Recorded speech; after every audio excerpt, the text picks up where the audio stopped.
Yes, sir. We are back again. Afcon 2023 rolls on. LAST-16 stage. We had two great games last night where we had seen Angola make it through to the quarterfinals to take on Nigeria after they came through their games against Cameroon and Angola, Namibia, respectively. Today's games very interesting for the one that we have in about 7 minutes time when the kickoff starts. It is Equatorial Guinea against Guinea, and then later on we have Egypt against the Democratic Republic of Congo. Now it's getting to some real good stuff here, man. Like one of the teams of the group stages, Equatorial Guinea topping their group in a group with Nigeria and Ivory Coast in it, and also, you know, being a team that's been a former semi-finalist, quarter-finalist last time out as well. It's pretty interesting how they're going to approach this game against Guinea, who some people may consider being a dark horse, depending on whether they can get their stuff together. Big up to man like CM in the building once again. What are you saying, bro? Come on, another day. We've got a whole load of round of 16 fixtures to get through. 2 today, 2 tomorrow, and 2 on Tuesday. I'm excited about this one. Like you said, bro, inform Equatorial Guinea. We got their star man, Emilio Nsue up front. Oldest guy to score 5 or more goals at an Afcon in a single Afcon tournament. So let's see what he can do at the start of these knockout stages. That's it. That is it. But before you do anything, people, make sure you're hitting that like button and subscribe button on both Pros Only Sports, on Eagle Eye Extra as well. Big up to our brother Rich right now, who I don't know if he'll drop in for a little bit whilst he's doing his stuff with the family and all of that. But big up to Rich nonetheless. Let's get into the lineups for this game. So I'm going to share my screen real quick. And we kick it off with Equatorial Guinea. We have Owonyo in goal, a back four of Akpo, Orozco, Fernandez, Coco, and Ndong. Then in front of them, it's Bikoro. Then it is a flat four in front of Bikoro of Pablo Gane. Salvador, who I think they're going to swap over. Salvador will play on the right-hand side. Gane will be in the middle alongside Bulia. And then Jose Machan out there on the left-hand side. And then it's Emilio Nsue up front, who CM has mentioned earlier. Now let's look at the Guinea team, and it's Kone in goal, a back four of Silla, Janvier, Diakabi, and Diakite. And then in front of those, in front of that back four, it is Konate and Diawara. And then in front of those two, we have Sekou Silla, Giavogi on the right, and then Kamara in the 10, and then Mohamed Bayo up front. So, bro, let me know what you think about this Equatorial Guinea team. Yeah, the Equatorial Guinea side, they ended the group stages strong with a 4-0 victory against Ivory Coast, who will be playing later on this week to start the new week. We see some fantastic goals from the likes of Pablo Gane, that free kick. Emilio Nsue, of course, scoring twice in that game. And they've got a lot of threats going forwards, and I think they showcased that, being one of the highest scorers in the group stages. And they're going to be a real threat in this game for this Guinea side to try and contain. And when you look at the Guinea side, on the other hand, you have the likes of Mohamed Bayo up top, Sierra Gidavogi, who I think at times can spark into life. But it is going to be a test of their defense, first and foremost, and to see how they can overcome that, coming through in their group as one of the best third place sides. So it's going to be an interesting dynamic, of course, a Guinea derby to savor to start the day. For sure. I mean, I'm looking at this Guinea team in particular, and like some of the changes are pretty interesting. I know that Naby Keita is on the bench. And it looks as if Mariba may have had an injury, so maybe that's why he's not in the starting lineup. In the last game, he had an injury against Senegal, but they've gone back and reverted to a team that I feel played a lot better in their first game of the tournament, with Gilavogi coming back into the starting lineup, Mohamed Bayo starting up front instead of Gorassi. And then for the most part, I think that back four is pretty much has been unchanged. Back five really has been unchanged. Sekou Silla on that left hand side has been an ever present too. So it's like them reverting back and getting a bit of speed and trickery on the right hand side with Gilavogi, and then having Mohamed Bayo and his presence up front, very tall, pacey type of striker. It should be interesting to see how they are going to be able to affect this game and that defense of Equatorial Guinea. As for Equatorial Guinea, obviously Awonyo, young and a young goalkeeper. Keep an eye on him. Hopefully he keeps his head today and doesn't make any mistakes that could potentially put them in danger. But for the most part, that team that we're seeing with Equatorial Guinea, everybody knows each other. Everybody is comfortable. They have a great connection with each other. So, I have a feeling that they probably will come through this game. It's going to be a tough game, but I think they come through this game. Potentially, I'll give it 2-1 to Equatorial Guinea. That's my prediction. What about you, bro? I'm going to say, I'm going to go for a good. I'm going to say 3-2 Equatorial Guinea. Okay, we got a bit of a goal fest that CM is predicting right here. But kickoff is very, very soon. I'll stop sharing my screen. Let's see what we're going to do in this one. Teams have all lined up and everything. The national anthems have already been sung.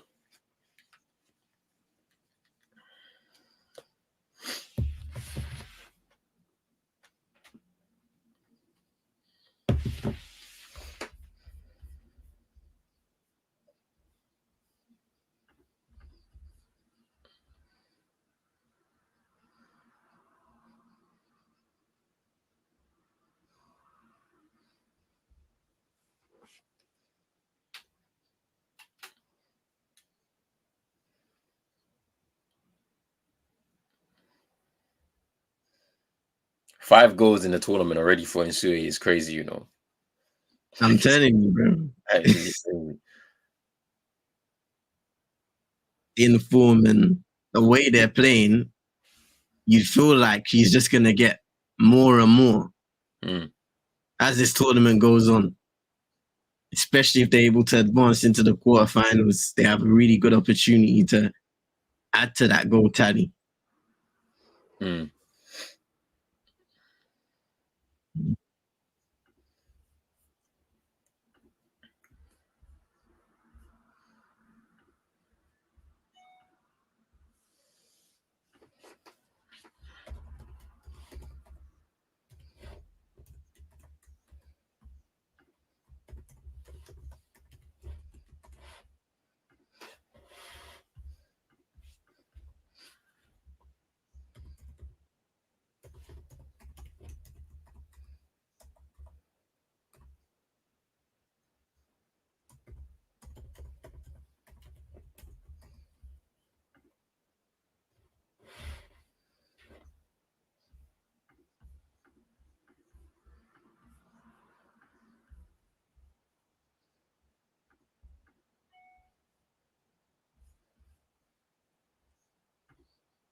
I've kicked off. I don't know about you, bro. Oh, yeah. I've just kicked off now, so it should be around the same time. All right. You should be good.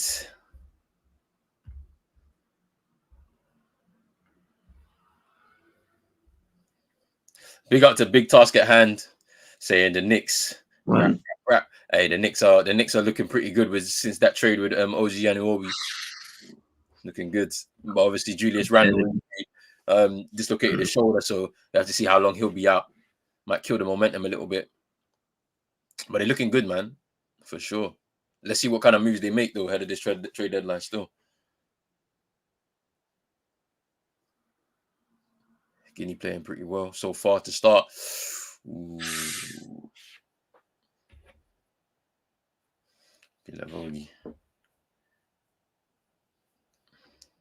Big up to Crew the Bex. Big up yourself, man. Every single time. We appreciate you coming through, bro. For sure. Hope you're getting ready for Bafana. And their fixture coming soon. Big up man like Lil Marley. What are you saying, bro? Man. Battle of the Guineas. Big F has been cooking. Can't lie. Trust me. Trust me. Trust me. I'm here for the Afcon. Not watching the United nonsense. Big up Drizzy as well, man. Oh man. And then calm down. Yeah, I don't think so, bro. His head was on Mars yesterday. You man saw it.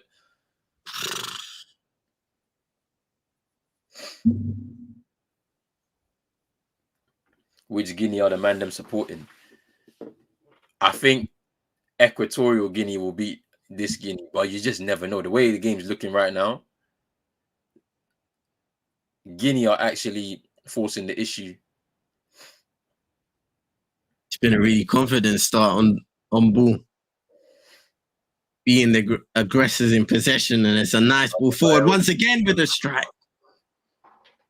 Side netting, but again, getting forward. He's onside as well. Good run, Mohamed Bayo.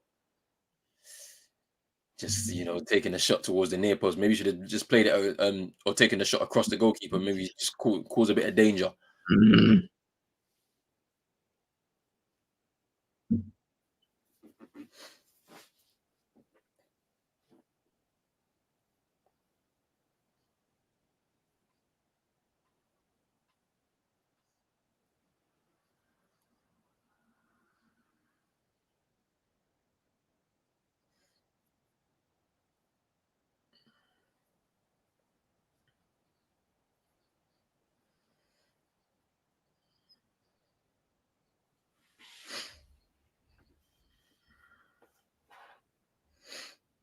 Equatorial Guinea have never gone out before the quarterfinals in the Afcon.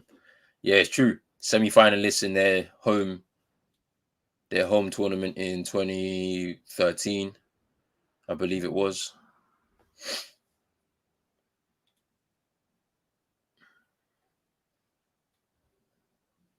Or 2012. I think it's 2012, not 2013.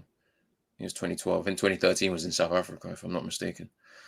And then, they've been quarterfinalists pretty much in the other times that they've appeared. So they were quarterfinalists last time out as well.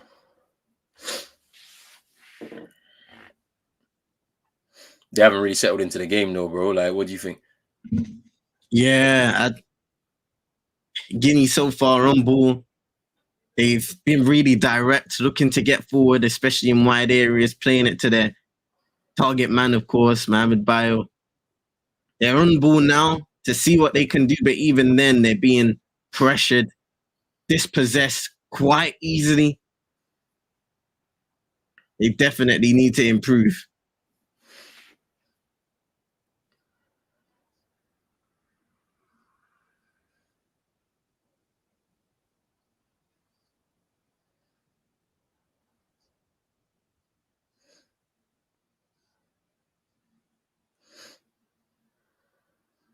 It's interesting, yeah, how this Guinea team have a bit more chemistry without Moriba and Naby Keita and Gorassi inside it. It's interesting how it sometimes happens where their star players may not necessarily have the best connection with the rest of the team. I got a corner now. I think a lot of it is about having players inside that, of course, they gel better within the unit, but also have a level of work rate that will, in these situations, give them the advantage over opposition that do have star players, or you have players who particularly won't work as hard as the guys that are fielded in the opposition's 11. For sure.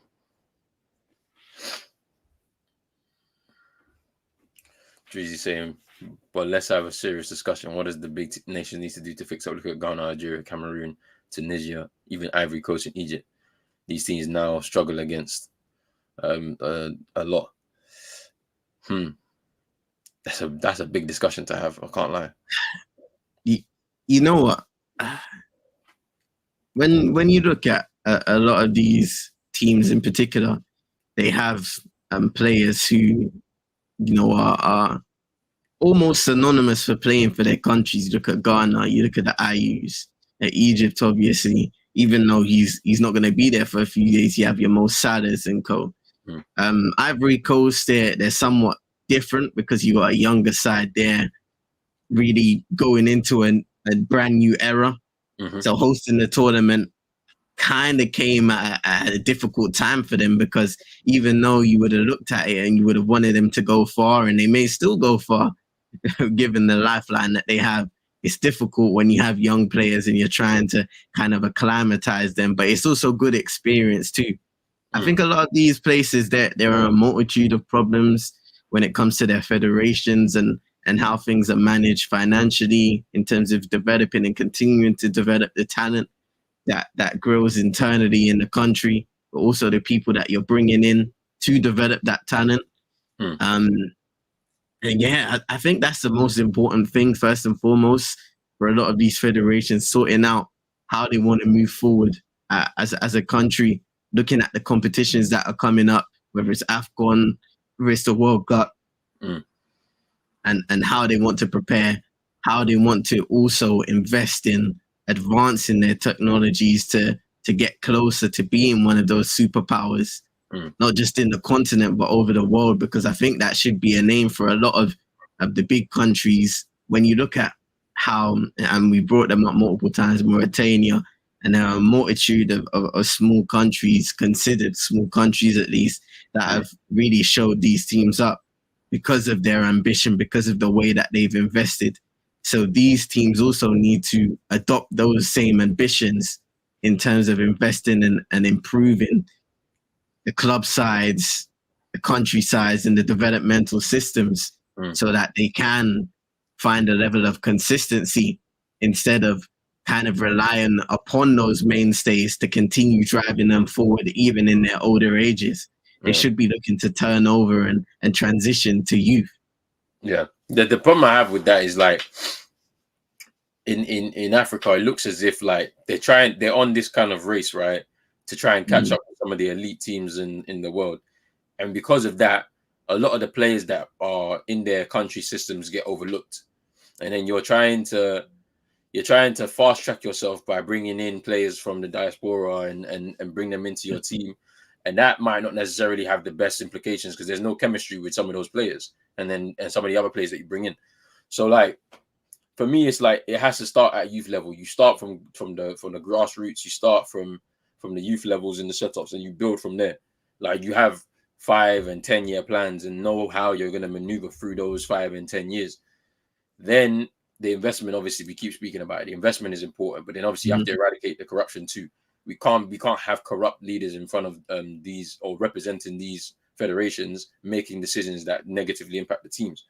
So until that is eradicated, I don't see much change. I see them just continuing on this rat race. It was only 12 years ago, 13 years ago, 14 years ago, where we were speaking of an African team potentially winning the World Cup. Now we're no longer in that kind of conversation anymore, because a lot of those bigger nations, they're suffering right now. The smaller nations are now beginning to catch up. We don't expect them to have the necessary pool of players that will be able to challenge on a world front. And so it's now reliant on those teams, those bigger nations that we tend to call them. Sorry. And another thing you bring up with the players in the diaspora, a lot of the time, because I even see with Jamaica, you're bringing in players who have no long-term value. There is no long-term planning bringing in that player. It's literally just looking for instant success, and that isn't guaranteed either. You see that with Inaki Williams. You bring him in, you pressure him to come into the setup, and look what happens. That doesn't work out. So where do you go from there? Do you continue to bring him in just because he is a good player and he produces for his club side, when there is clearly no chemistry, there is no togetherness and cohesion with the group that he's mixing in with? Yeah. I think I think they can still salvage that, because there's still value in the player. I think it's just how they're going to utilize him. He has to be looked at as the focal point of the team. instead of kind of like having this idea of, well, yeah, Kudus is the star man, so everything kind of goes through him. You will overlook your striker if Kudus is the one that is on the ball and is looking to make things happen. Whereas I'm not saying you limit what he can do. He can do things when the moment arises on the pitch, but it should be. Ooh, here's Nsue. It's a nice ball. It's Salvador. Ah.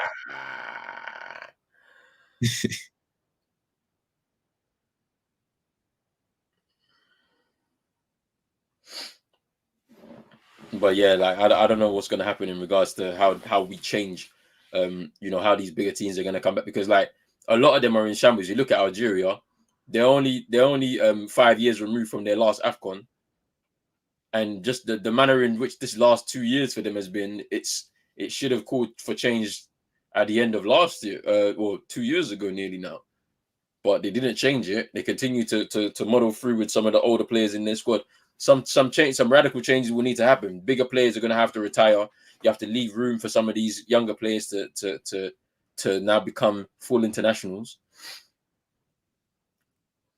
Some of the politics between some of the players, some of the players' relationships with the FAs need to be managed, because we always hear it when it comes to the African sides. There's always a big player that is falling out with a coach and is left out of selection, or there's issue with the team and their bonuses. Like, that stuff's got to stop. Like, if we're gonna try and move forward, like, it should just be about pride for your country and wanting to play and represent your country. We shouldn't be thinking about money like these people don't get paid by their club sides. Do you know what I mean?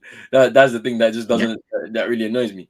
They're already being paid to do a job that a lot of people would love to do. So I understand that, yes, there may be some obligations by your federation to pay you, and that's fair. But sometimes just the pride of playing for your country and putting on that shirt and representing the people is probably way more important than the money that you receive for playing in a few games,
Guinea coming forward again on the right-hand side. It's good defending in the end.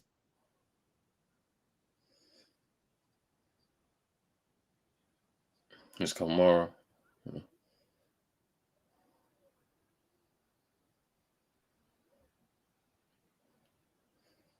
Yeah, Vogie with a decent ball. It's like it could have been a miscommunication. For sure.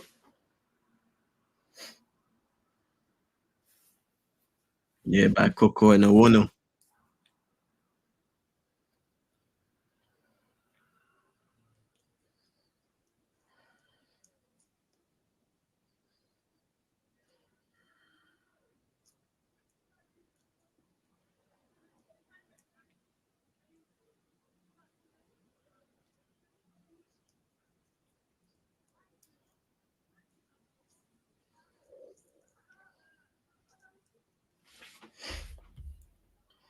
We got Red Devil Studio. He says it's not just players, it's managers, physios, doctors, etc. Why do we allow the federations to steal the money that isn't theirs? The thing about it is, it's like I want to see a removal of because I know for example in Ghana the government are involved in footballing matters. They shouldn't be involved in footballing matters. We need to break that connection between the two. Like, you have the football federation, they handle all business. If you have a sports ministry and they want to provide some some cash injection and cash boosts into sports in the country, and somehow it filters into football, great. But that should even just be only at a grassroots level. It shouldn't even get beyond to professional levels.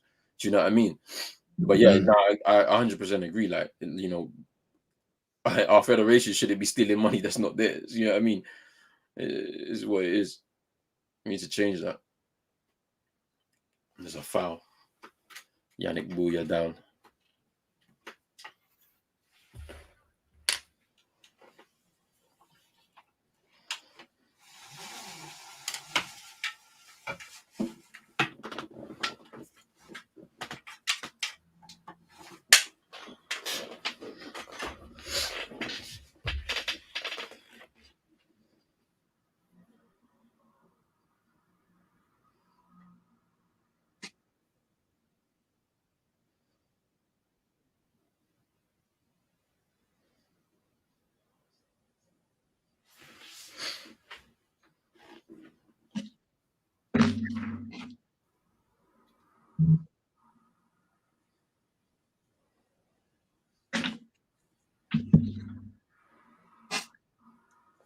Free kick for Equatorial Guinea.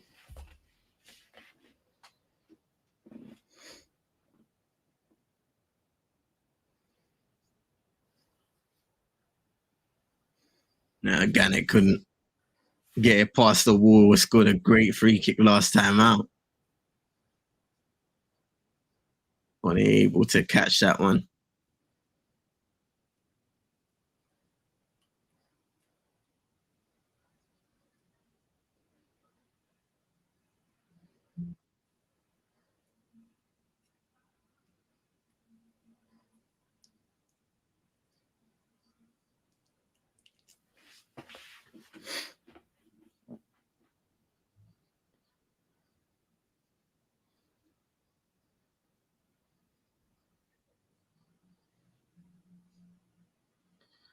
Kone just putting the ball out of play there.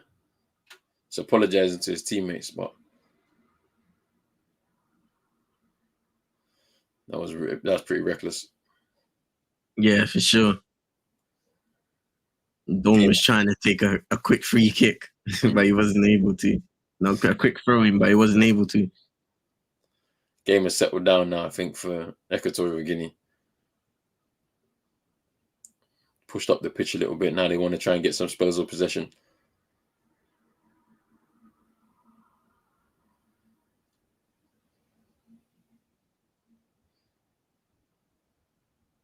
It's little moments like that, though, that you can't allow to happen. That was dangerous. Little moments like that you can't allow to happen, where you're giving away the ball in dangerous areas and allowing Guinea now to press up once again and put you under pressure.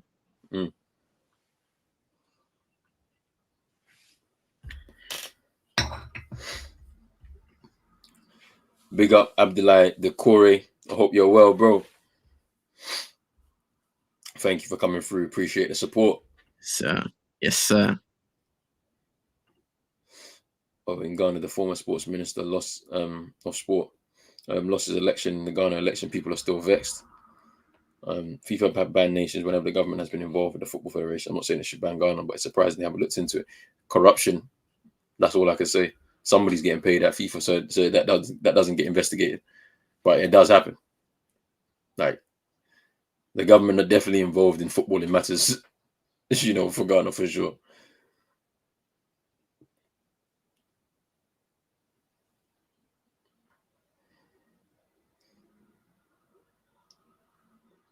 Oh, that's nice by Diakite.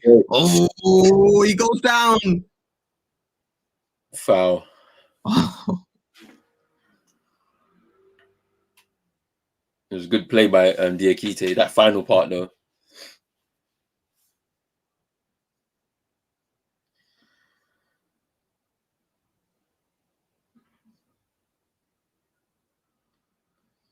Let's see. If he does lose possession of the ball, strong defending. He takes it down.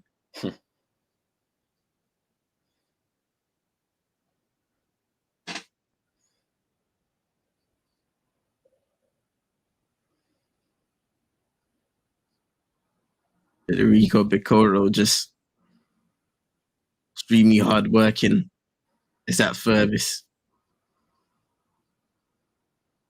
midfielder, just sitting but in front of the back four and protecting. Handle business out wide and defend well.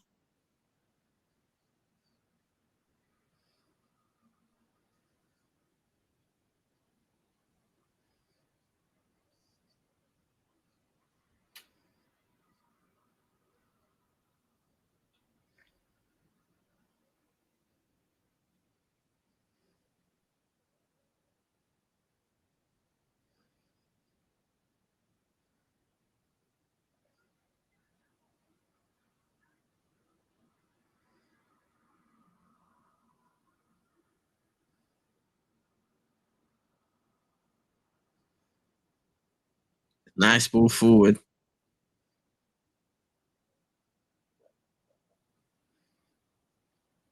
Sweet.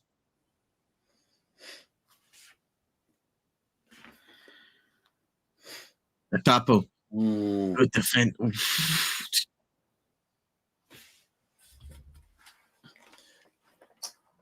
He feels like he didn't touch anybody. Referee's giving a foul in favor of Guinea.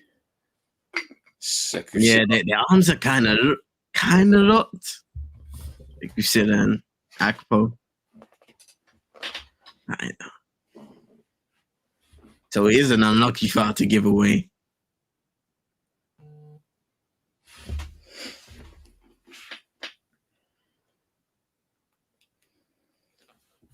Drizzy saying Egypt is going to scam their way to another final. I'm not so sure about that one, bro. They better not do this extra time thing, man. Who, this game? Nah, Egypt. Oh, Egypt, yeah. Play acting, man. I can't take that. I can't take that.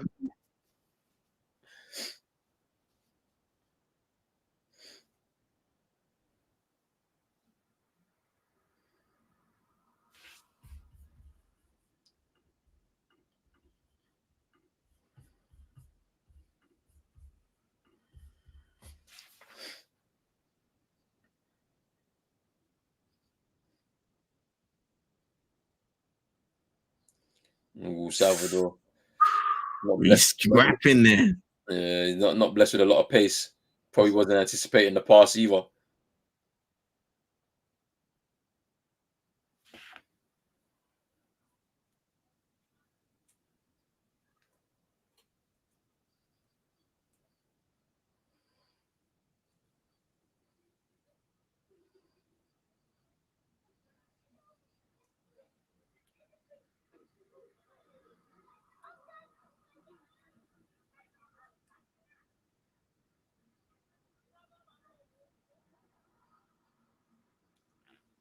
The ball over the top.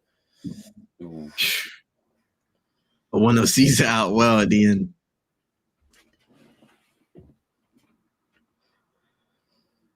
Kamara just trying to see if he could get on the end of that, but goes out of play.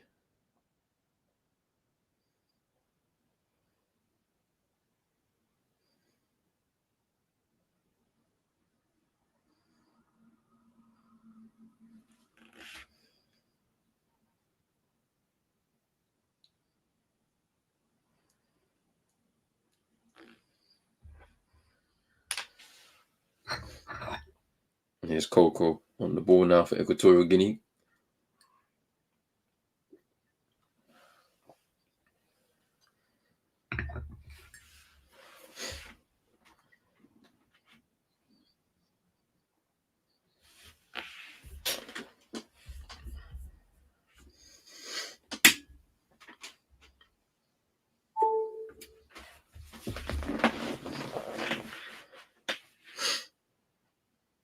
Here's Jose Machan.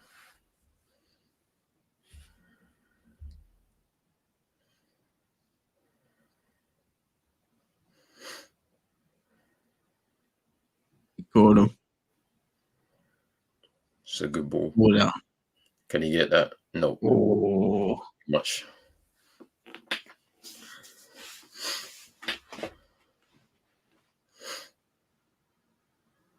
What do you reckon it's going to take for one of these teams to break the deadlock here?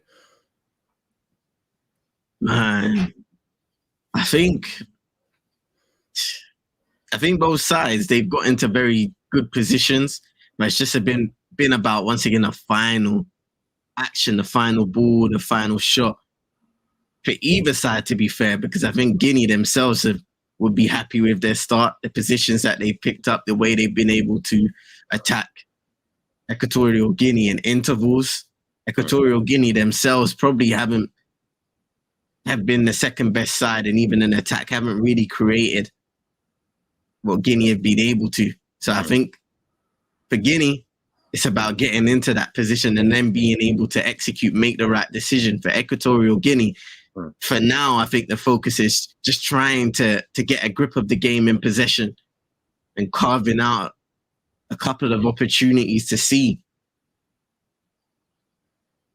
what is available and what that Guinea defense is giving up. Yeah.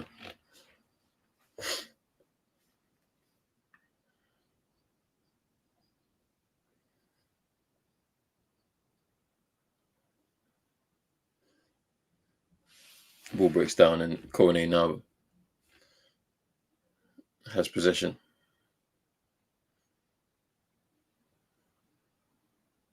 Throws it out to Janvier. Nice disguised pass to Silla there. Not a lot of options ahead of him.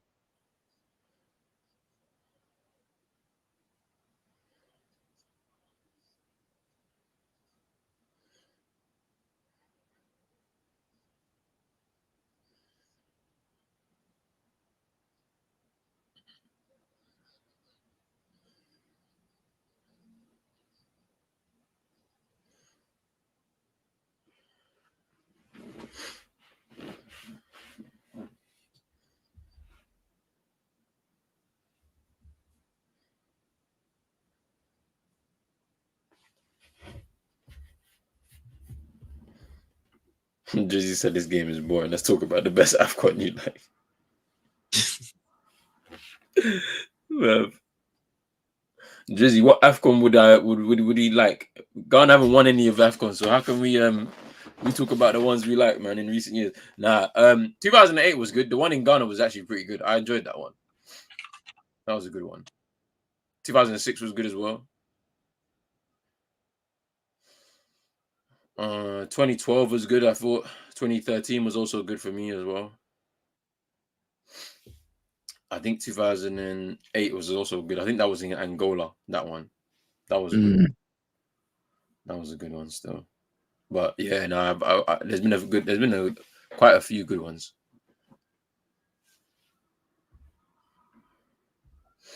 Big up Hannah, he's saying pens.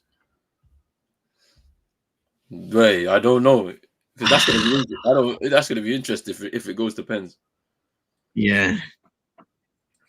Offer it the first round of 16 game of today. I think there will be goals in this game, though. At least a goal. There'll be a goal. I mean, more so from Equatorial Guinea. I think they'll strike first. Guinea haven't scored many goals in their last few Afcons, to be honest with you.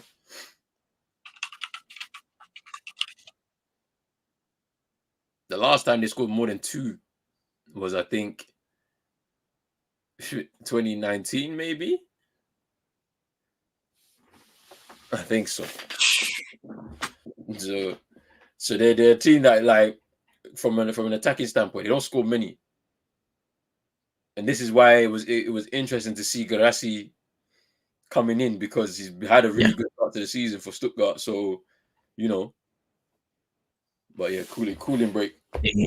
We always talk about situations and how certain situations favor a player, certain situations don't. Obviously, he is coming back from injury, but it is going to. I don't think we'll get to see the best of him just because of that factor. Yeah, it's hard for players to build momentum in a tournament because you might not even be there for the whole time. You'll get knocked out. It's true. So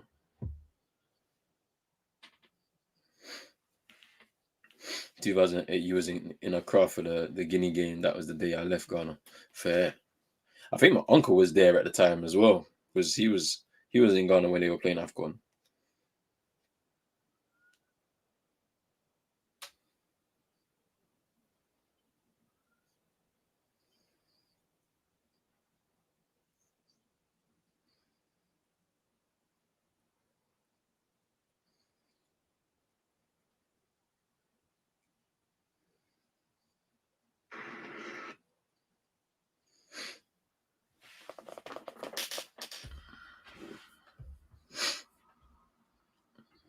Yeah, Suleiman Tari goal. You know what was one of my was when Junior Gogo scored. That was a good day. I forgot who who did we play that he scored that goal. I forgot. I could check though.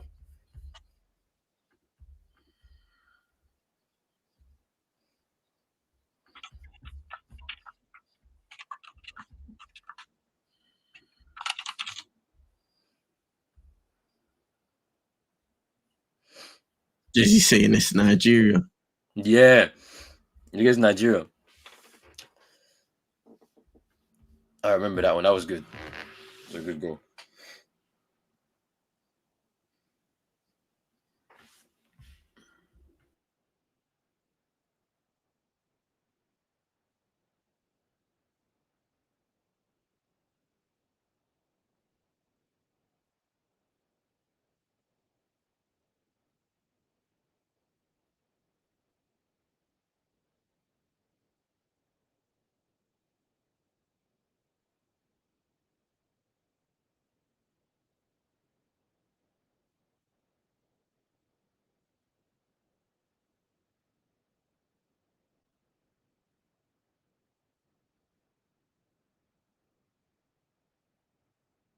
It's really, it's Piccolo looking for that ball out to the left hand side again, and he gets it correct.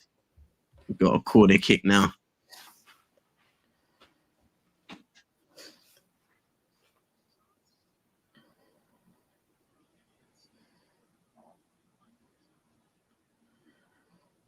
Hey, Sim, are you watching United game at the same time?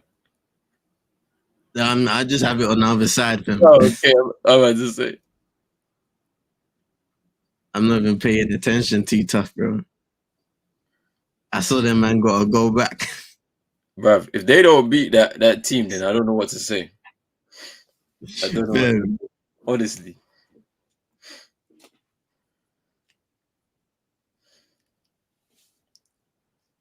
Ooh, that's a good corner. Oh. But just nobody there to get on the end of it. Big up Carlos saying what team you got winning this tournament. Big up yourself. Oh, it's tough. It's tough. Out of who's left? I gotta put Nigeria up there. Strong defensively, and still no Victor Osimhen like goals kind of like coming through just yet, but they've been good performances like across the team. Calvin Bassey, Ademola Lookman, Ola Aina, some good performances across the board in their team. You can't rule out the defending champions, Senegal. Senegal. I feel like you can't even overlook Angola right now, man. Yeah, you can't. On form. You're right. And that's going to be interesting. Can they get to the semi-final? There you go. Oh.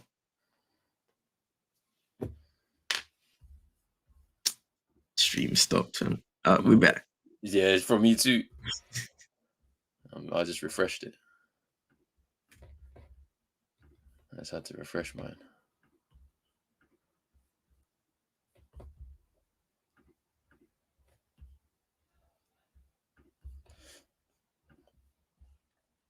She's saying after 2006, we've always beaten Nigeria. I feel Ghana would have beaten Nigeria in the 2013 Afcon. Ghana's really wasted their generation. 2008 to 2015. What a good run. Yeah, we definitely wasted it for sure. Definitely wasted it. Man, it's a shame. Even Armin saying, "You sure Nigeria can get the best of Angola?" They look amazing this tournament. You're not wrong, bro. You're not wrong. For sure. I think that Angola, that front three, Mabalulu, Gelson Dalla, and Gilberto, they look dangerous, man.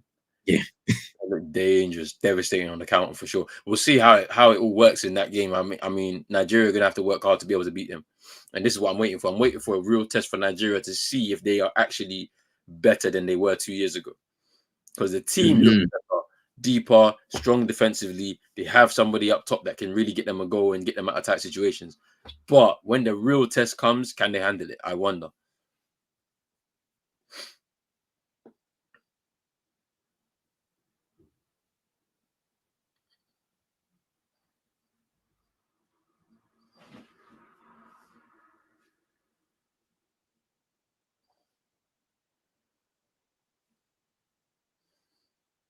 Pablo Gane gonna deliver a free kick now. Takes it short, receives it back on the right hand side across. Doesn't get too far and is cleared away. Yeah, gives away a free kick. Knows what he's doing there. Taken down. Yeah, Silla.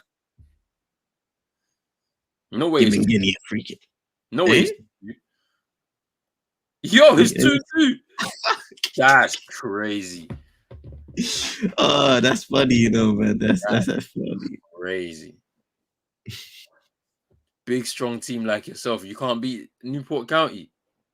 Did you see the team they put out? Bro, it's a strong team. That's crazy, man. Hey, man, the magic of the FA Cup. For real. Yeah, it's Angola's best run since they hosted in 20. Yeah, it was 2010. Sorry, that's when they hosted it. Yep, for sure. Yeah, Gaspar, whoever. Yeah, Gaspar needs to be on point because Osimhen will press him. Yeah, it's gonna be interesting how they play out from the back, how they approach the game, because that Nigeria press is pretty interesting from their forwards. Carlos saying that last goal for Mabalulu was amazing. That was a really good goal, bro. Really good goal for Mabalulu. It's gonna be a tough game. I can't wait to watch it. It's gonna be a tough game. Yeah. The quarterfinals begin on Friday, I think it is. Friday and Saturday games. Final four. Boy. Friday and Saturday games. Two fixtures each on Friday and Saturdays will be interesting.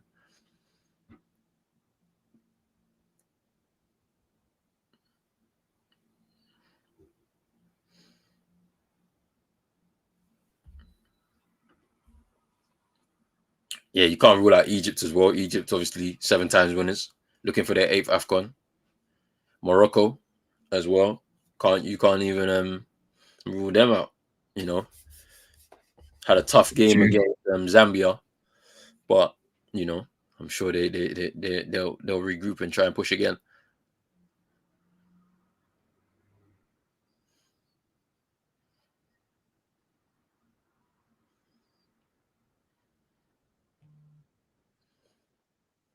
Bruv, Salvador is a character, really. Proper character.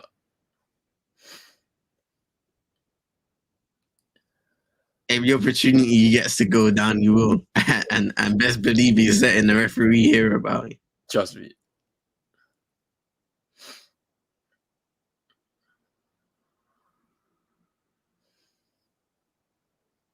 Oh, look. Nah. Hey! Hey. Oh, no. But you know what's kind of mad, yeah? So he's got hit, he's rolled over, yeah? And jumps back up to try and get the guy booked or sent off or something. He's a madman. And now they're just trying to calm him down, push him away. Because the way he just popped up here and started moving mad. Let's see this again, though. Definitely a high boot. Yeah. Jean-Vier. Ooh, it's bad, though. Yeah. That's a red, though. In the modern game, in the game that we know, the game over here, yeah, it's a red.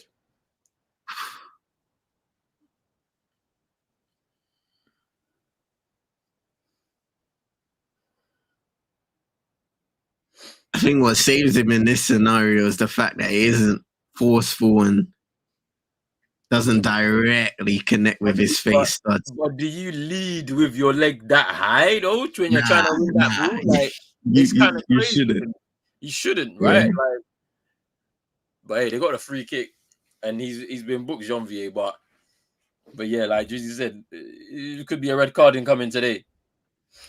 Armin saying Onana isn't playing. Nah, Onana's not playing. Like, I don't think he's back in the UK. We were joking that he'd be on a private jet, ready to play in that fixture. Benya Day is going to be sitting down back on the bench again, having played no games.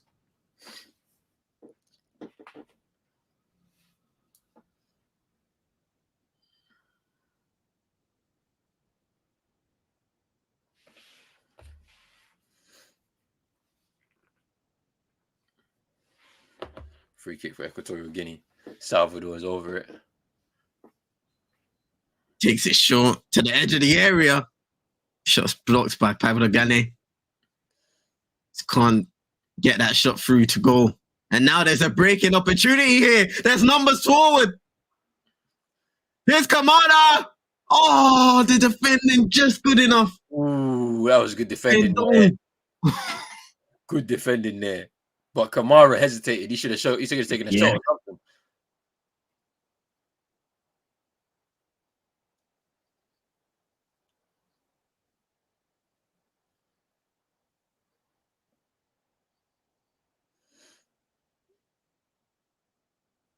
Ah, man. Yeah, he wanted to check back and like go onto his right. He just kept going. And he's actually unlucky because it bounces off his right foot and just trickles away.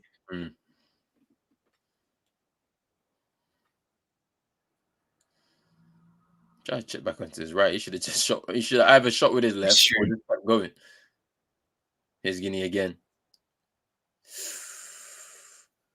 Gilavogi with a shot over.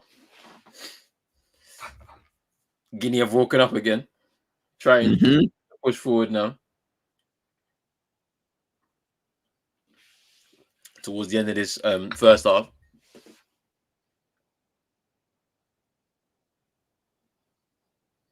Stadium is packed full of Malian fans. You know, they're not so far away in terms of the where their country is. Yeah. It's Kamara winning the header there. Owonyo coming out, clearing it. Good touchdown by Bokoro. Salvador. Good reverse pass to Mashin. Looking for a run. Bokoro obliges. Ooh. Gane with a shot. Blocked. Salvador again. No. Now the game is woken up a little bit. I'm liking this now. Let's get a bit more end-to-end, less possession, and then falling into my shape. Let me just try and penetrate and attack.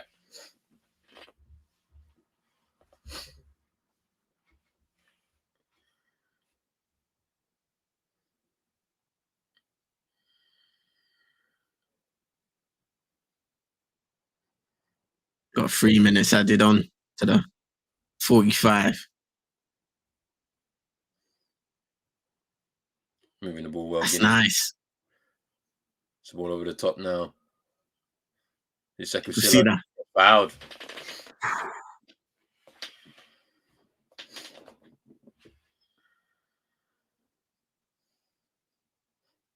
I think he slipped there, but he's bought a foul.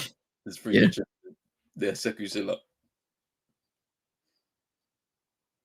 He's a little clumsy back up as well, just sticking out his hands and allowing Silla to manipulate the situation for the referee.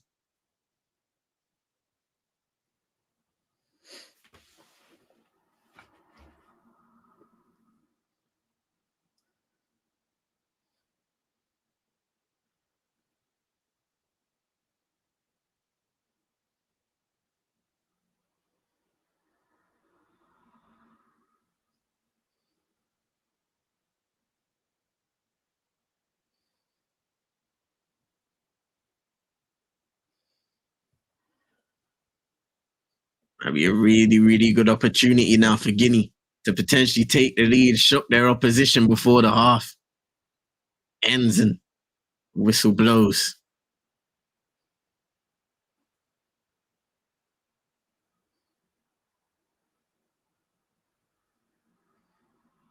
Oh, that's a waste. Why would you do that?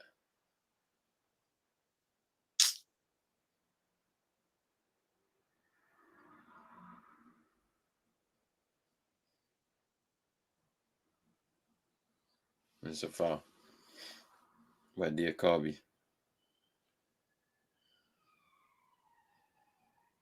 That would be disappointing for the defenders traveling forward. You take a shot and it doesn't even beat the wall. Nowhere near, in fact.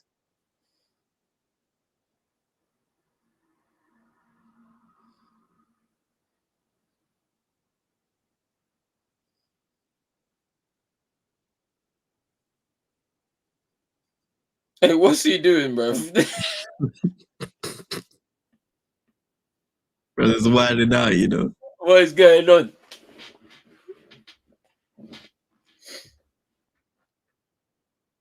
This way, look, might have been offside. I'm not too sure. I think it's done. Good touch, though. Yeah. Zindong cross. Blocked again. Good defending by Guinea.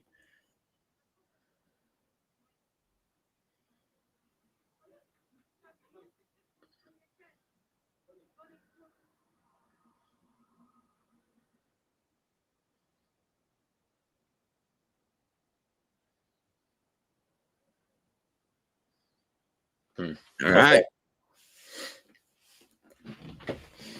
There's been some good action here from both teams. I won't say that there's been real clear cut chances or anything like that for either side, but I think that they have tried to entertain us with some good passages of play, and at the same time, both teams have grown into the game and they've got their foot on the ball. I don't think that there's been any real caginess necessarily, despite the fact it being an opportunity to get to yourself to a quarterfinal here for both of these teams. But I think maybe the forward players haven't really gotten so Insue and Bayo haven't really been able to get opportunities from their teammates just yet to get that chance in front of goal.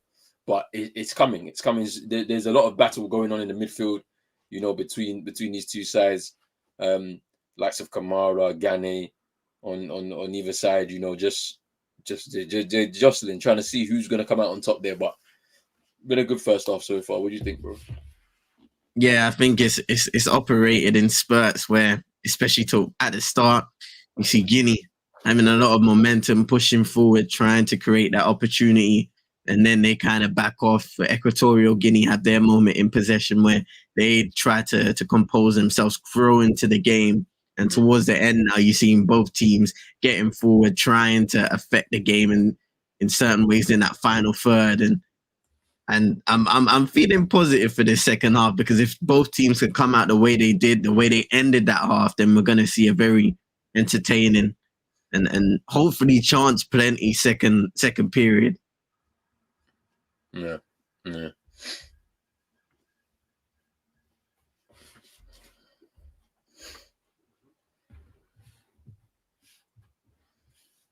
I don't mind that though, because sometimes you have these tight affairs and it just takes a clear-cut opportunity to spring the game to life, a goal to spring the game to life. Yeah.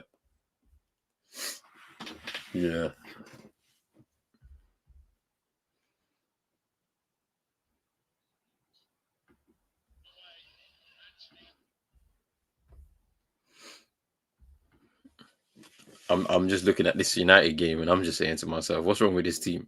See. Let me tune back in.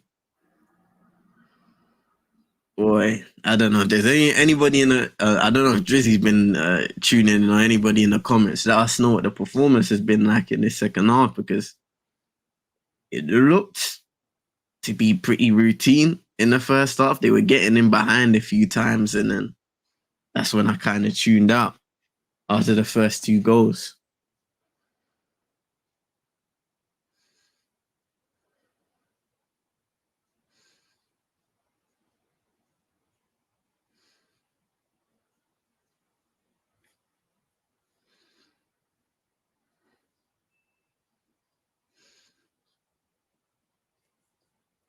I think this would have been like a lot of the United players' first kind of experience of playing like a team like this in a small stadium. Big moment for a team, a lower league team, and it's come like a shock to them or something. But you shouldn't be shocked. Play your game. Do you know what I mean? But it's true, bro. But I think one thing that a lot of people in general have learned about this side over the years is the fact that when they're put into unfamiliar scenarios they struggle to deal with the atmosphere. They might overcome it sometimes in moments of adversity, but for the most part, we do see they struggle to adapt. They struggle to handle hostile atmospheres, and I can only imagine how those Newport fans have responded to the 2 goals.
ooh.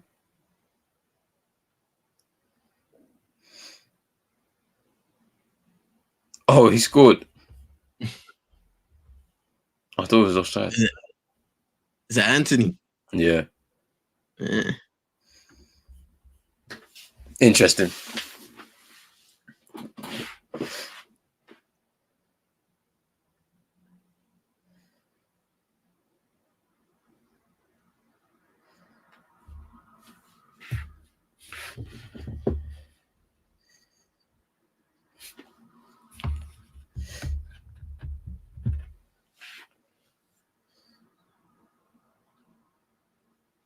Yeah, they confirmed that Moriba was injured. That's why he's not in the squad. That's a shame. Yeah. But I feel like they'll be all right. Like, it's going to be interesting to see when they make changes if Naby Keita comes back in, captain of the side. It's true, bro. There's still an impact to be made off the bench from him. Yeah. And then what happens with Guirassy? Because I feel like they're a little bit more fluid currently with Bayo up top. Like, very tall, quick striker. Like, when they go on the break, I think there's a chance here. Look at him. He's just gone. And then lays a pass off towards Kamara, who just wastes the chance because he tried to check back onto his right. Mm-hmm. If are they gonna go like for like if they decide, or if they're gonna push for it, play the two of them up top, maybe put Bayo on the right hand side. Maybe I would definitely keep him on because for his work rate, his physicality, just what he provides to this team.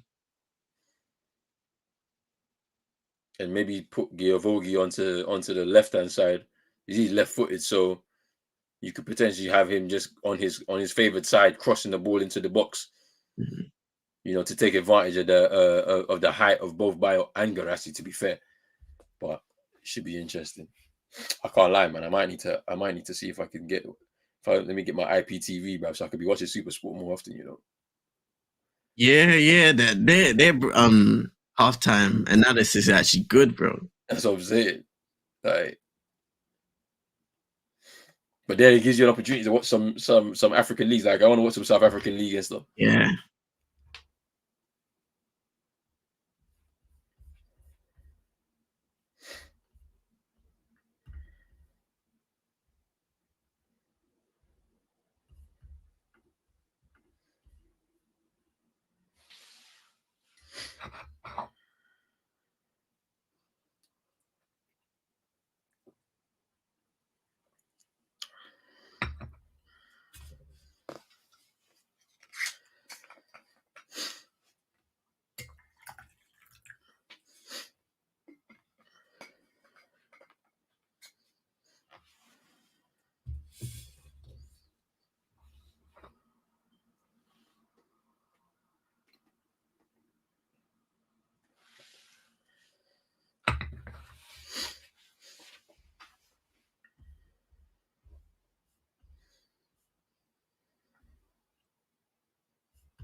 Is that Casemiro's first start of the season? Oh no, first start since his injury. I'd have to check, because let me see. Why do I feel like he might have? Because he came off the bench in the last one. That's what I'm trying to figure out. Oh, shit.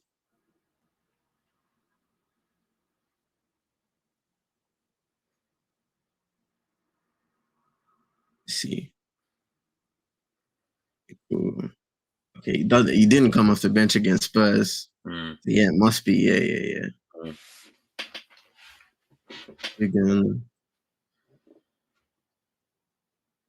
Yeah. In a minute, man.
Second half is about to begin. Both teams looking to enter the field of play to start the second half.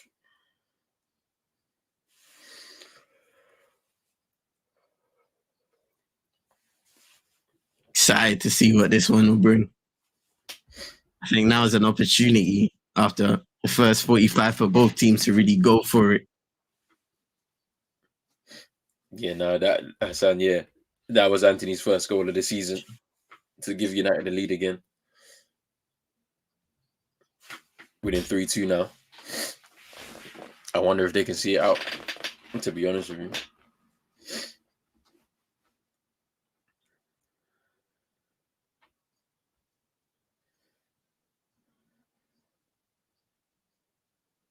No changes from either side. There's a commentary.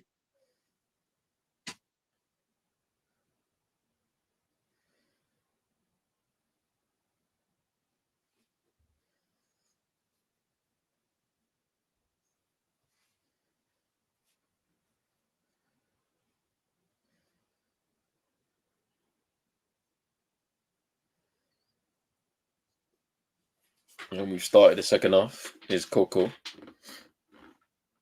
Orozco Fernandez.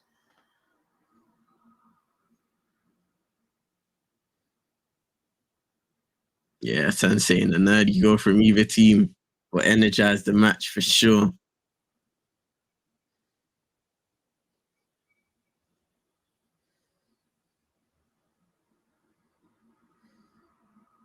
Here's Andong. Machine.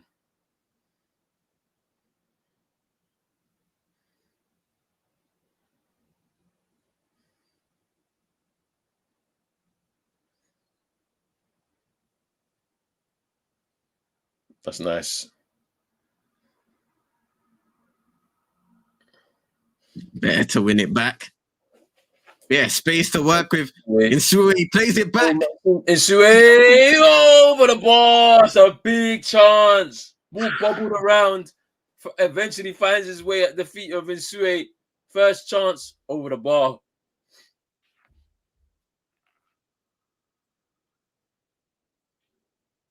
It's a big chance for Equatorial Guinea. Yeah, you'd expect that man to do better in the position that he's in. Leaning back there as he set himself up to volley into the net. But it's a big chance for Equatorial Guinea there at the start of this second half. Big up to everybody that's watching right now. Make sure you're hitting the like button and subscribe button on both Pros Only Sports and on Eagle Eyed Extra. Big up to our brother Rich as well. Currently out today. Hopefully be back tomorrow.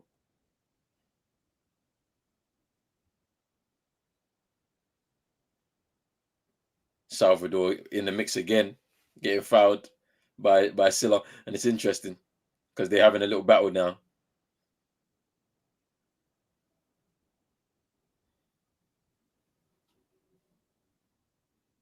This guy's funny though, bro. He'll go down, holding his face, rolling around, yeah, and then just pop up.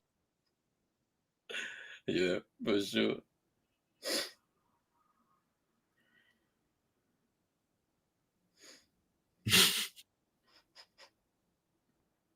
I'm telling you, Drizzy, fam, he is a drama queen, man. You sit up, goes down. Referee says get up. Telling him to get up.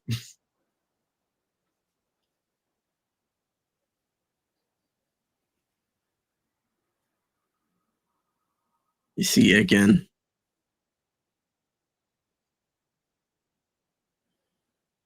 Yeah. Support dive as well.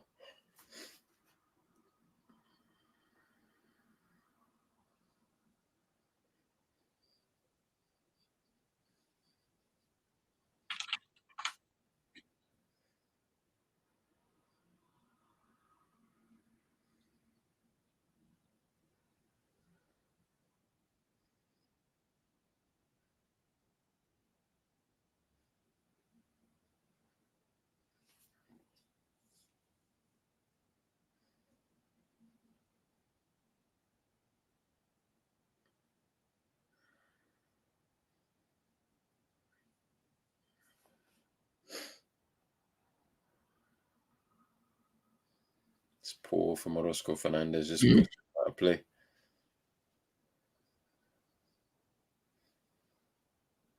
It's Janvier for Guinea.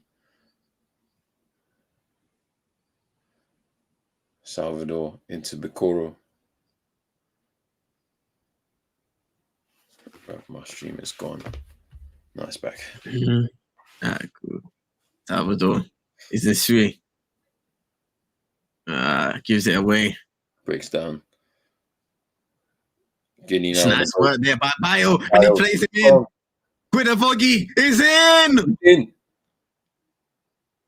Oh, that's a big chance for Guinea and Guinavogi. It's an excellent through ball. Just takes one touch, looks up and smashes it high. That hold-up play and strength from Mohamed Bayo is so good. So good. The awareness as well to know where he was on the pitch and where he needs to play the ball. This is why I say you can't take him off if you want to make a change and bring on Garassi, because you're missing out on such good play, all-around play from Mohamed Bayo. I think he plays for, is it Le Havre or Clermont in Ligue 1? I think it's Clermont. I'm not sure. Yeah, the halves. Yeah.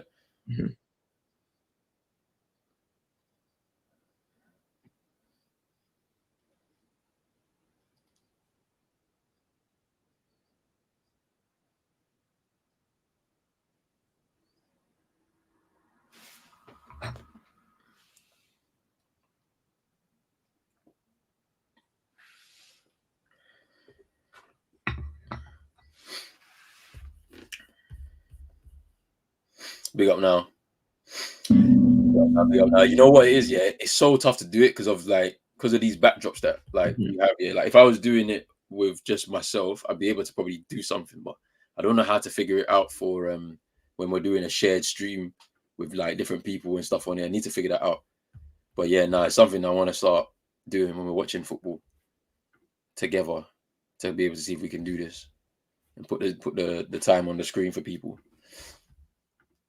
I don't know, CM, maybe you know how to do that on a shared stream potentially. I'm not too sure. It'll probably have to be through OBS. That's the way I know it, because Realist gave to me like a little thing that you can put on OBS and plug in. Yeah. Yeah, it's hard to figure out.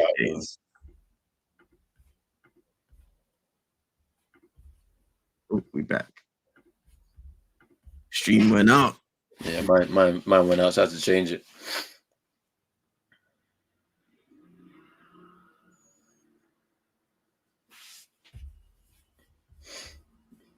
Just want to make sure to know where we are if we're the same.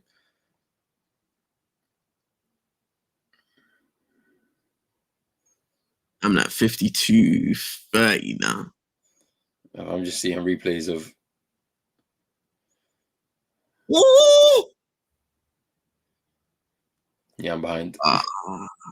Let me. No, it's fine. Okay. I'm like 10 seconds behind, probably. Oi! They scored! Yeah, I think they're giving it offside though. Offside. Oh yeah. Definitely. Offside.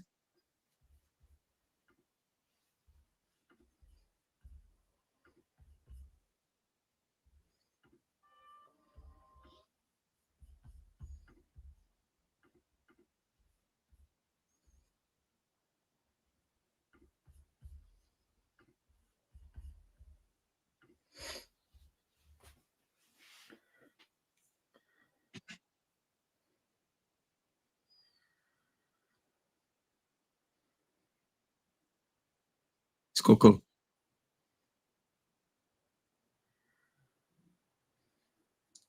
Ooh. Booyah and Diakite. Free kick to Guinea.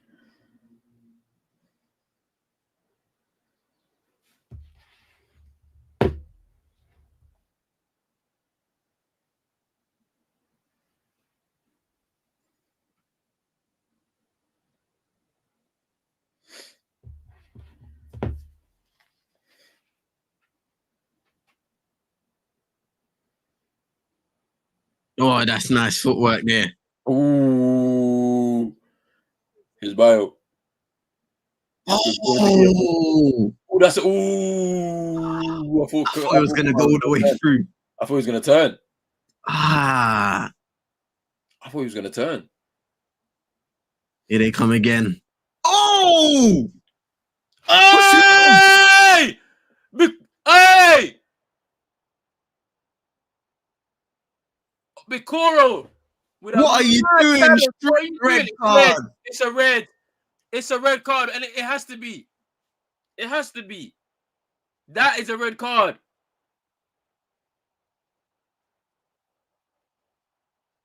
Oh my goodness! That was a absolute. It was. Let's see this again. He Complete. swung his foot. Oh, Oh!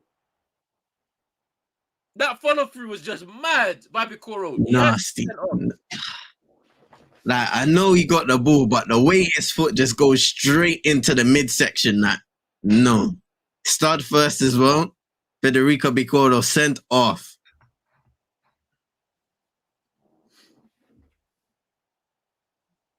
Wow. The coach is just shots on the sideline. Oh, the more you see it, the worse it looks. That's a red card. I don't care. I don't care if because look at the way he clears the ball, but that's a red card. Yeah. I don't care. And all of a sudden, Equatorial Guinea down to 10 men. Bruv, I'm telling you, big out to everyone that's commenting right now, man. Hassan saying that's a real red. The Somali referee will send him out. He has to. There was too much force in it, says Drizzy. Big up to Patrick as well. Back at the nest, saying red man doing kung fu. I'm telling you, that was crazy. The coach is on the sidelines just shocked. He can't believe it.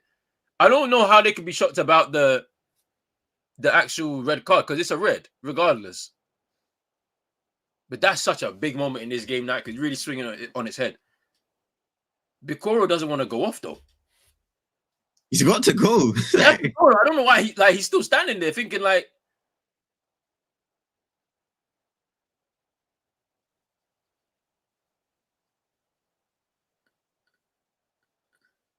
He has to get off the pitch. What is he doing? Bro, he's still praying, fam. Like, come on. You're asking for forgiveness. Now is not the time, man. I know he's gonna be distraught because obviously he didn't mean it. Obviously, the follow through is what is really giving him this red card. But you cannot be reckless like this. Come on. Wow. Guinea might have a chance here from the free kick. Oh, shot blocked. I think they got in each other's way. Yeah. I think Diakabi as well. That's the two centre backs got in each other's way, which is crazy. Yeah, Diakabi and Janvier, which is crazy. Equatorial Guinea are gonna have to dig in now because there will be an onslaught. Oh no, not this again, fam. Silla and Salvador getting into it again. Now I wonder what's gonna happen here because.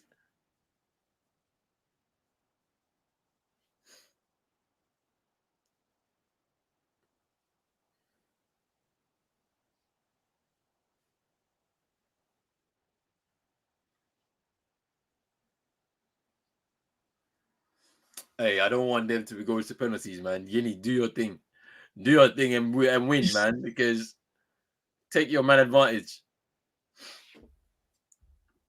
Red Devil Studio saying, "Wow, Salvador's gonna get a Guinea player a second yellow." I mean, Silla's on a booking, so it's gonna be interesting. I think Silla's on a booking, so it's gonna be interesting to see. Yeah, I think so. Let me see. Oh, Janvier is on the booking. Janvier is on the booking. Big up Patrick as well. We appreciate the comments from yourself and the support. He's pleading his case. Guinea should take off Janvier off. Yeah, that's the thing. Just like CM just said, he's on a booking, so they may need to take him off to just save him before it becomes a problem later into the game.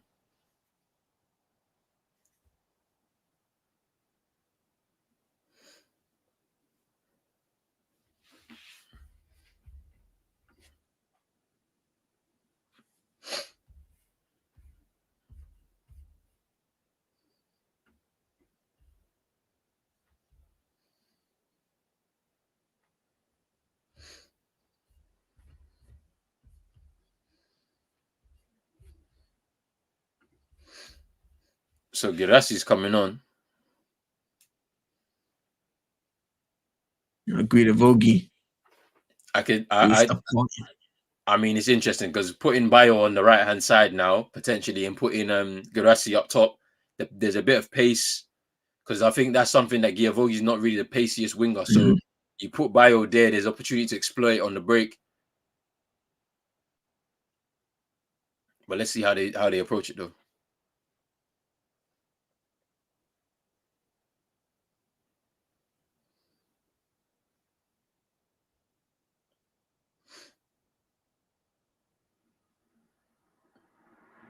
Here's Diakabi storming into midfield. Ooh, kind of a scuff clearance, you know. Kamara trying to win the header. Guinea gonna go again. Equatorial Guinea is just gonna sit in and try and break. Oh, almost a big mistake there. Ooh, Coco, big mistake.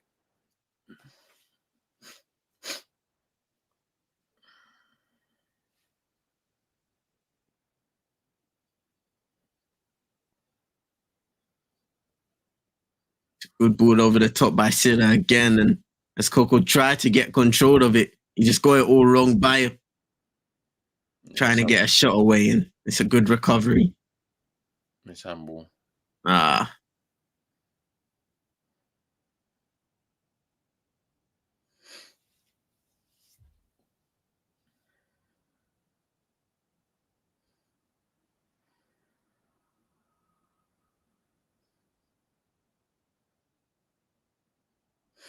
His machine gives the ball away though. They'll get it back and done. Equatorial Guinea have been poor today. 11 or 10 men in possession, but they have an opportunity here. And it's a robust challenge. That's a free kick. Kamara fouling and Dong.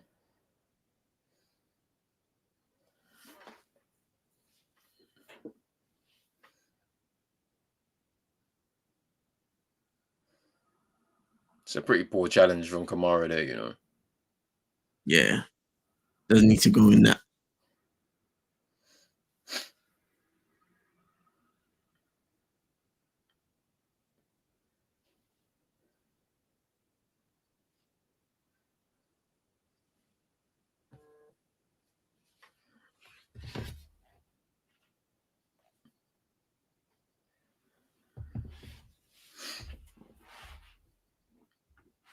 See what Pablo Gane can produce. Set pieces haven't been great in this game thus far, but it only takes one moment of quality.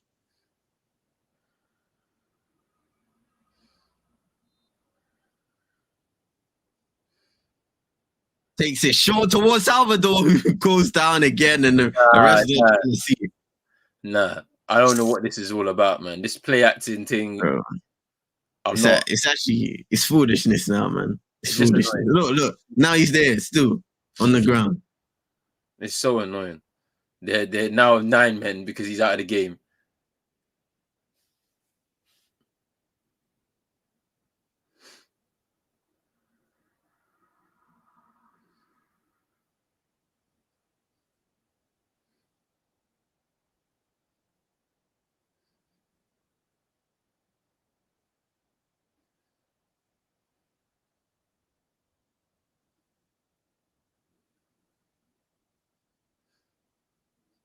Let's see this again.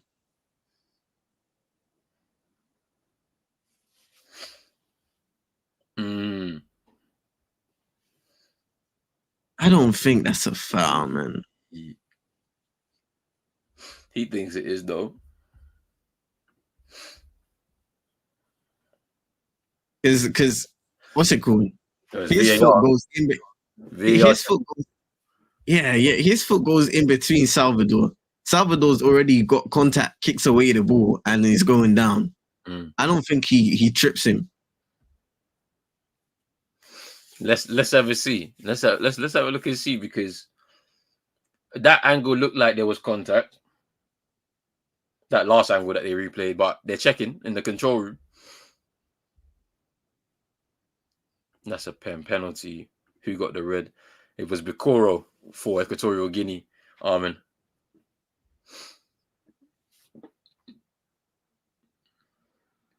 I wouldn't agree with this penalty being given, but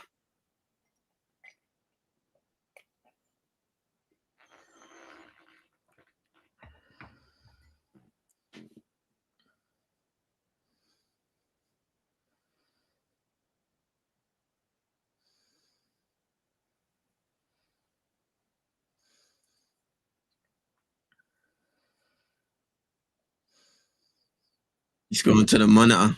Oh man, this means that he's gonna have to change his mind. You don't necessarily have to go there to continue to keep your decision. It means, let's have a look at this. Let's see. So he gets the heel. It looks like Sekusila on Salvador. It's not a good angle though. That's the only thing. It's not a good angle. Yeah, we need more angles.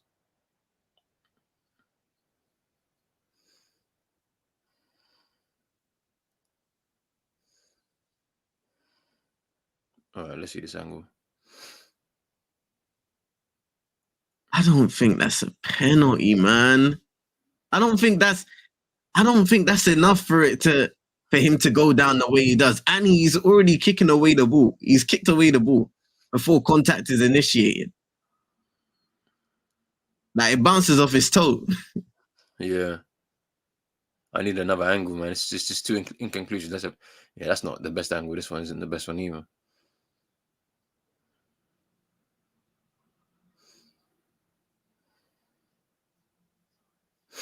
Referee back on the pitch. VAR. Oh, he's giving a pen. Wow. He's giving penalty to Equatorial Guinea.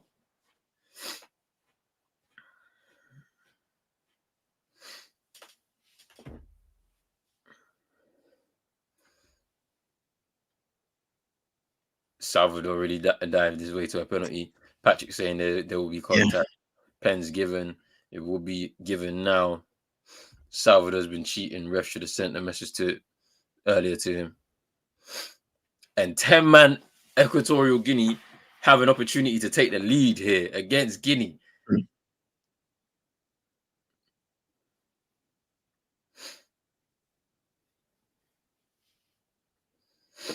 Emilio Nsue, an opportunity from the spot to make it 6 goals at this Afcon. Up against Kone in goal for Guinea.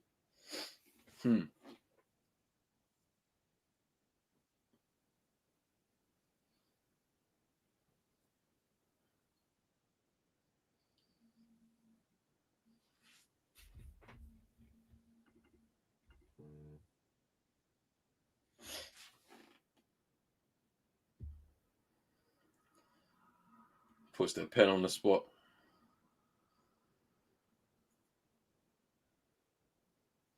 This is great.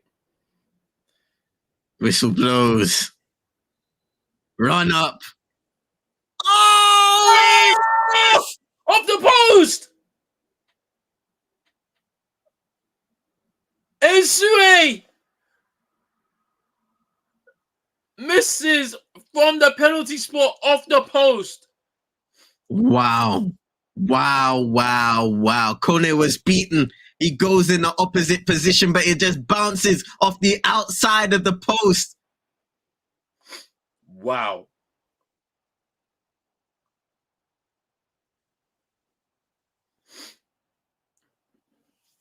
And now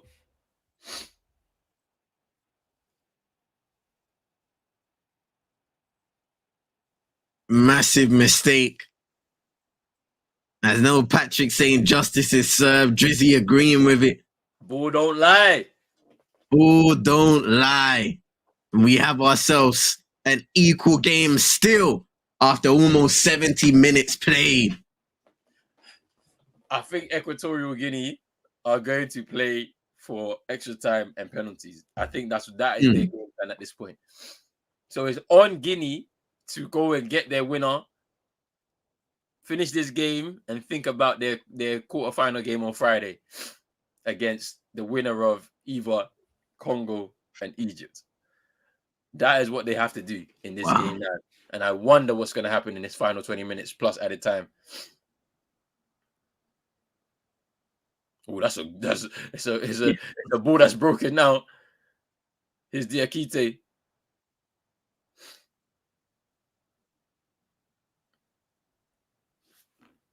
We'll talk about him, Dom. As I say, how could you pick a referee from a country that did not have a professional football league since 1990? That's Somalia. Jeezy saying, look at the coach's reaction. Hey, that was a mad reaction, though. Bruv, ever since the sending off of Bikoro, his reactions has been killing me, bruv. He was so shocked, man. Shocked. Funny. Here's Garassi. Poor touch. Gets away with it, though.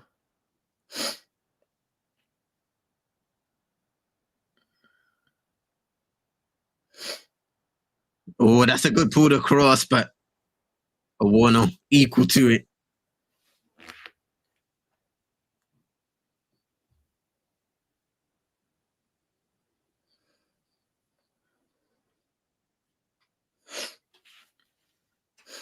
I wonder if Guinea have the composure when they get into these final third moments to get one good opportunity for either their forward men, Mohamed Bayo and Seru Garassi in Salvador. And it's a corner. That's a corner. Oh, it's a goal kick? Okay. I thought it was a corner for Equatorial Guinea. No, it's a corner. Yeah, I thought it was a corner. Because I saw Salvador walking towards the... Yeah. It's a corner. He gave a goal kick, then he changed his mind.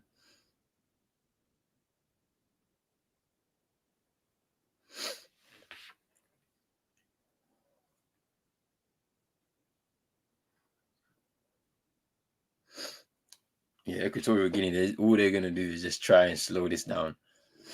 Get to full time. No. Regroup, extra time, try again.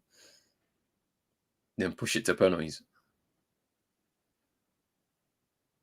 It's Gane with the corner.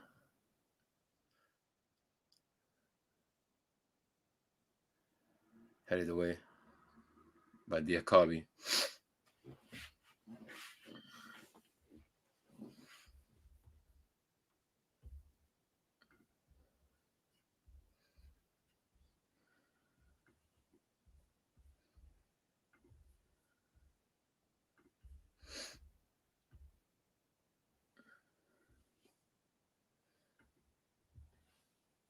Hey, Lil Yo-Yo, you missed out on a big moment in the second half. Equatorial Guinea down to 10 men, sorry. Federico Bicoro sent off after a bad challenge, follow through after a clearance on Mohamed Bayo.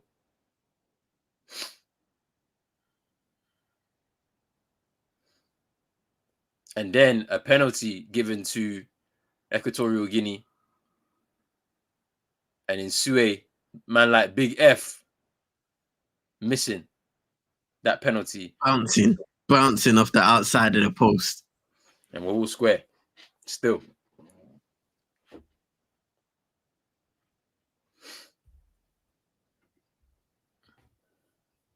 Someone collapsed when Ninsue missed the penalty. Football was torture, fam. Man, listen. Because that could have been the moment. In a tight game like this, you're down to 10 men. All you got to do after that is put everybody back and defend. Harder to execute, but still.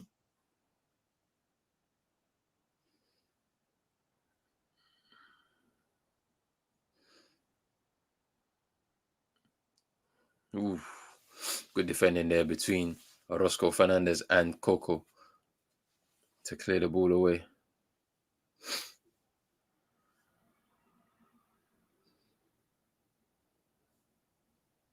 Let's put out to Diakite. Ball in again, and it's a 1-0 punching it out. That's a signature save from a 1-0. That punch out, that diving punch. Yeah.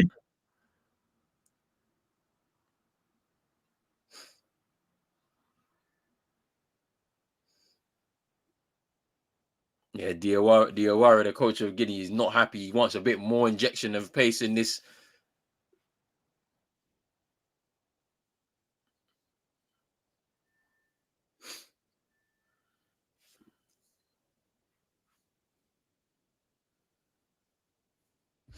That's a big F didn't convert. Crazy. He didn't convert. Now we got a cooling break on deck. Just for everybody to speak about the final 15 minutes of this game and possible added time as well. Might have more.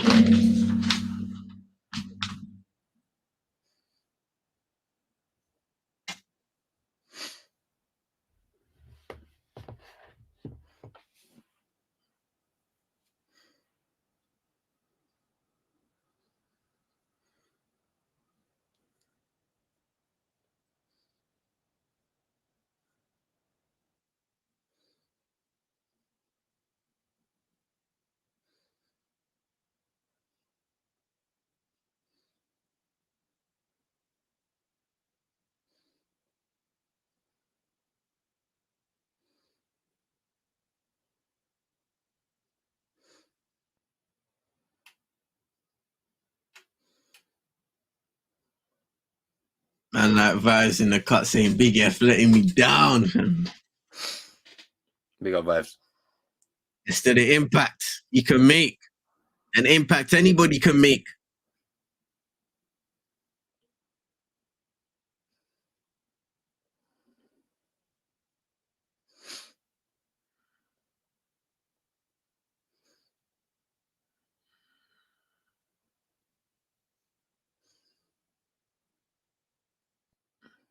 Yes, bro. You missed a pen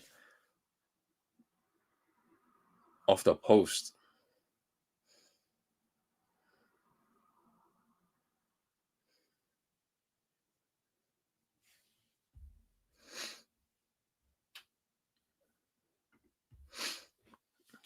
You can go to Footy Bites, 90 minutes online. And I think those are the most reliable ones that we've been using. Big up whatever for coming through though. Appreciate it. Naby Keita coming on.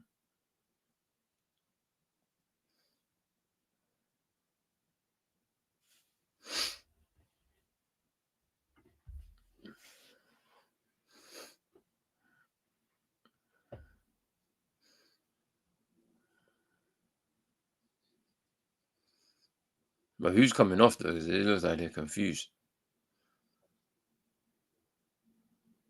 That's what I want to know. Because it's the wrong number. Okay, so it's Konate. Yeah. Modi Konate.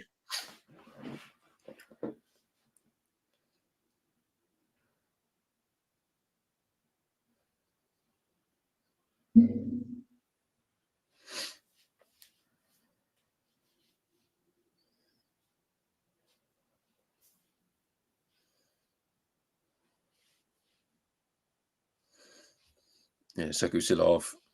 Francois Comano is on.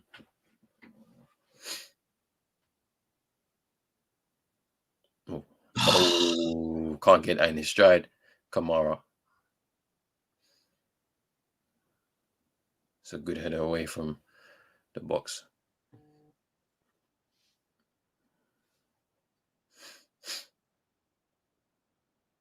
Okay, so this is pretty interesting, the way they've set up.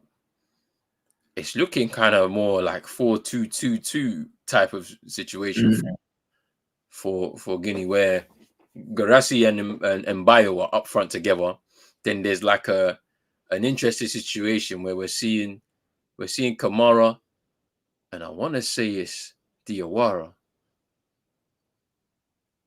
as that midfield pairing.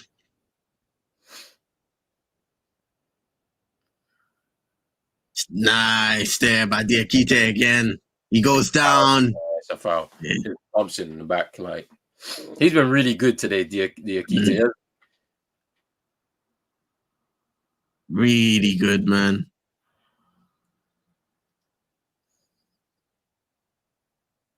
The ability to glide past, protect the ball in that situation, and win the foul, win the free kick.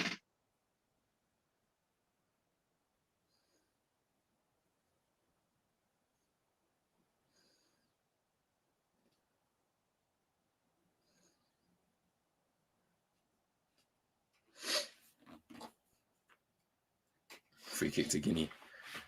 Heading into this final 10 minutes plus added time. Equatorial Guinea are going to be looking to try and spoil as much as possible, waste as much time as possible in order to get themselves into a position where they can get into extra time. Guinea will not want that and want to take advantage of this extra man that they have. That's a good ball in. A 1-0 punch out.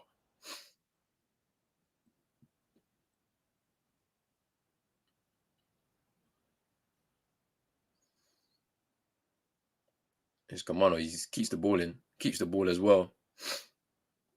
It's Silla. Naby Keita, nice. Nice there by Keita. Really nice. And he just uses control of the ball in the last moment.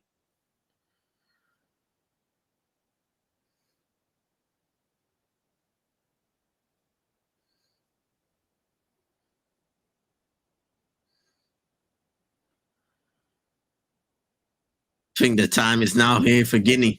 Commit numbers forward. It's Diakite. Nice touchdown. It's Kamara. Cross. Here, it's a good ball. Ooh, good save by 1-0 from Garassi's header.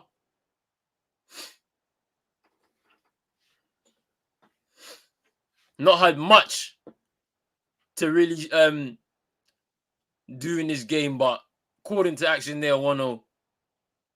Yeah, Garassi does well to just guide that towards goal. Decent enough save there by a 1-0 corner kick now.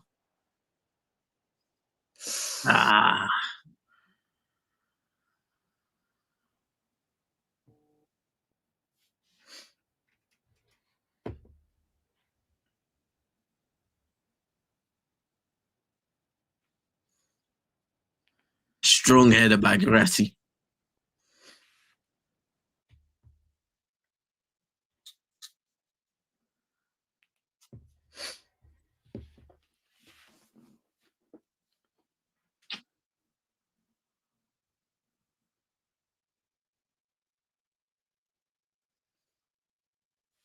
My stream is gone. No, it's back. Same.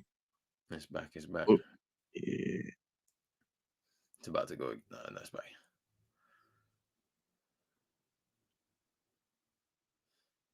It's gone again. Man.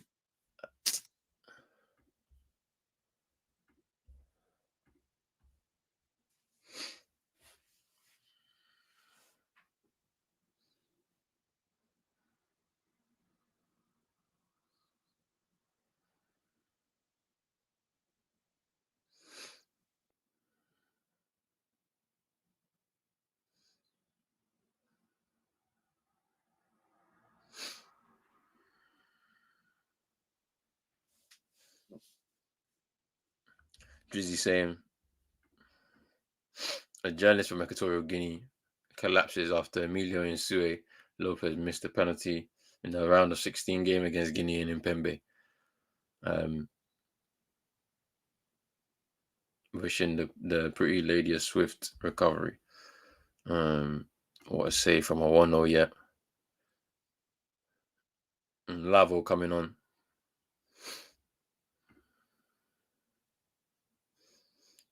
Guinea's going to score from one of these crosses. Yannick Boulia coming off.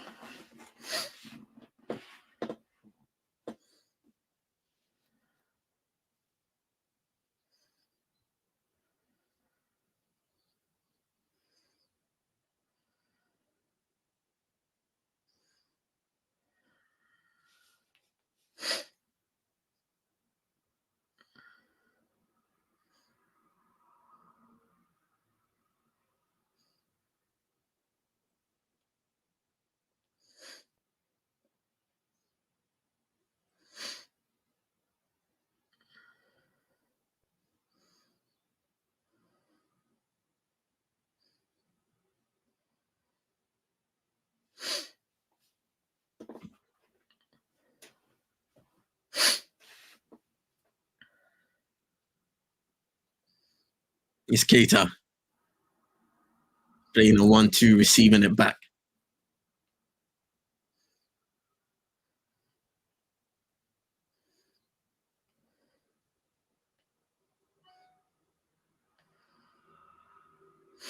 Janvier. Out to the right-hand side to Diakite. And he takes a really nice touch there. Gets beyond his defender again. And he should have squared it. Try to go for glory. You got to square that. You actually have to square that.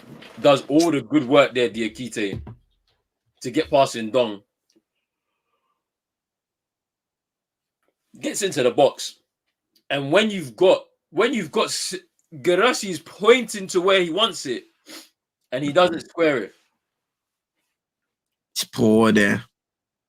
Done a lot of good things in this game. Ibrahim Diakite, but that was not one of them, and he's on the ground now about to receive treatment, potentially caught in the area. He should have squared that to Gerassi there. Yeah. He should have squared it, but Guinea are getting closer. They're getting closer to potentially getting that winner, and it'll be a late winner. I'm sure there's going to be a lot of added time. There's only 4 minutes or just under 4 minutes to go in this game. I'm sure there's going to be a lot of added time left for one of these teams to get the winner, but it's looking like we're heading towards extra time. I think it's going to be the case, bro. I think it is.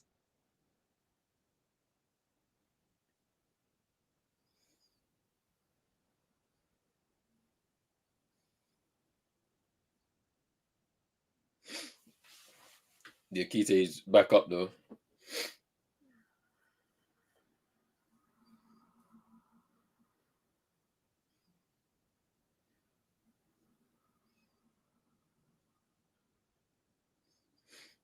Awonyo with the kick. He would have been offside there, Gerassi.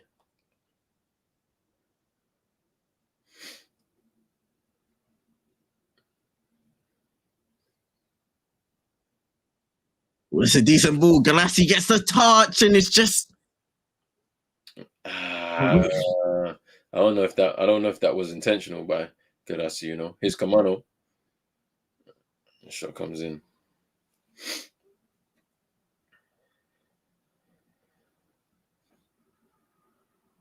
And it took a slight deflection.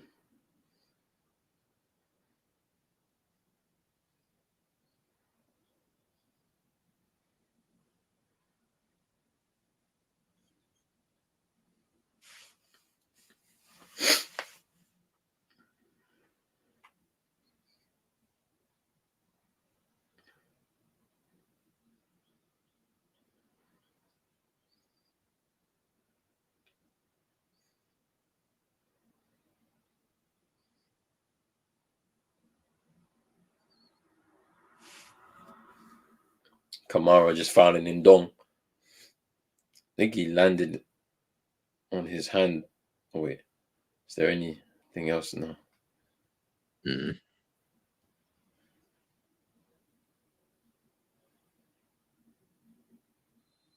It's like Nsue was fouled. But was he a foul though? Yeah, Carby. Maybe 2 arms at the back. Yeah. Just about. It's a foul. It's good play by Nsue to win the foul anyway, but get themselves up the pitch, get them a set piece opportunity here.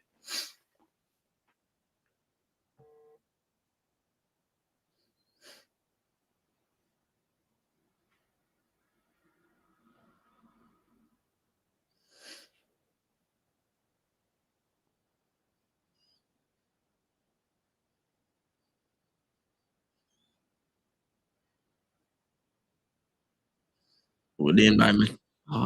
Get it away.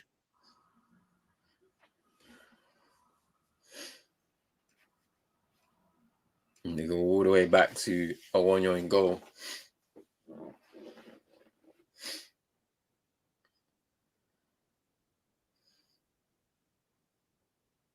Oh no, the 2 defenders for Guinea getting in each other's way, but oh no. It's Ghana. And Lavo bundled down Naby Keita. Oh, poor. That's good play there by Kamara to keep the ball. Here's Keita. Loses the ball. 8 minutes of stoppage time in this game. Naby Keita.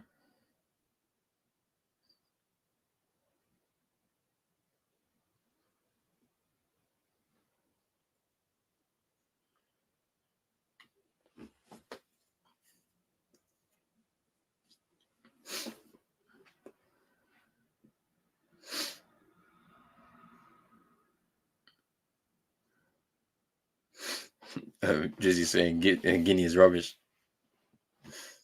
It's another situation where they just haven't been able to take advantage of the red card.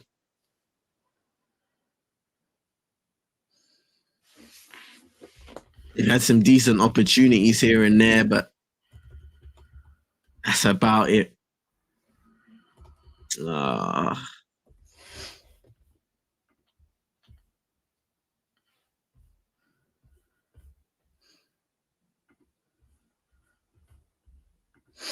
My stream went down again.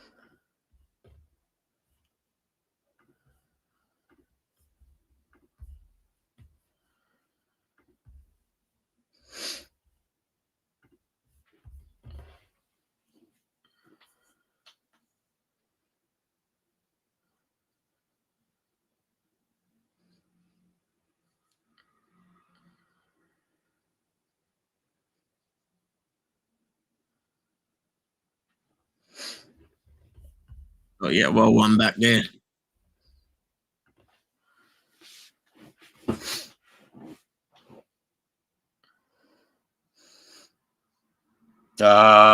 It's just a rushed. It's just too rushed. They have to be composed in this situation. Because you do stuff like this, the ball just goes back to Equatorial Guinea. They'll just slow the game down, waste time.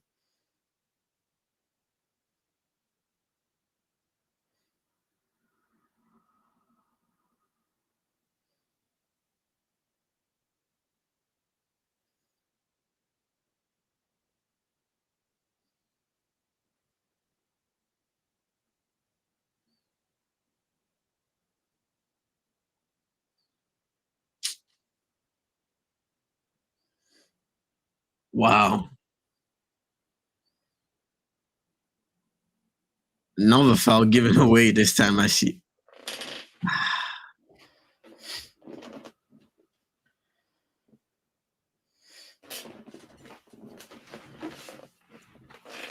The Guinea fans are not looking happy at all with what's gone on. The players too. I would be worried. I would be very worried.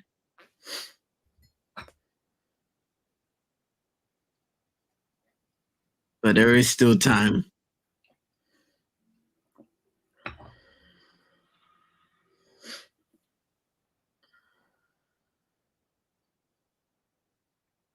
Here's Janvier. Out to Diakite.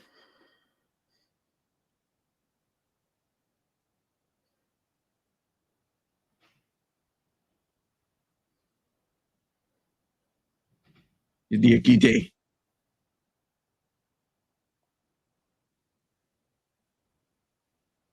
Kamala back to Diakite. Taking up a position inside before going back out to the right wing.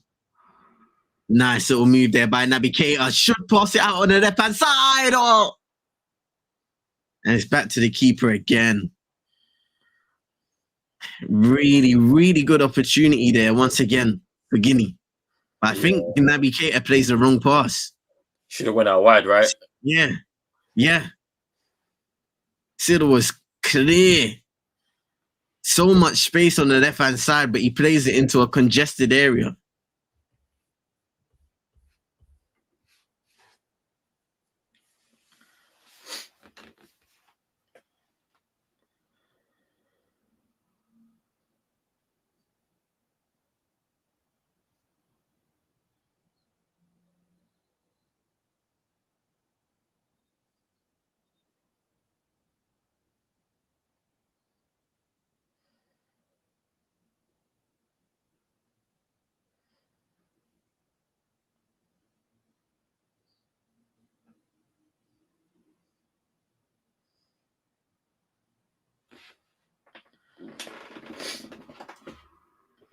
He's Janvier. Diakite.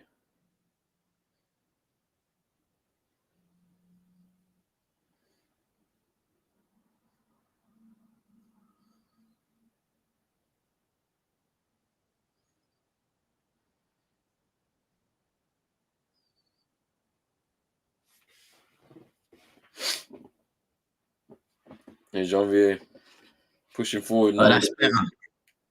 That's better. Big opportunity to put it across and claimed again.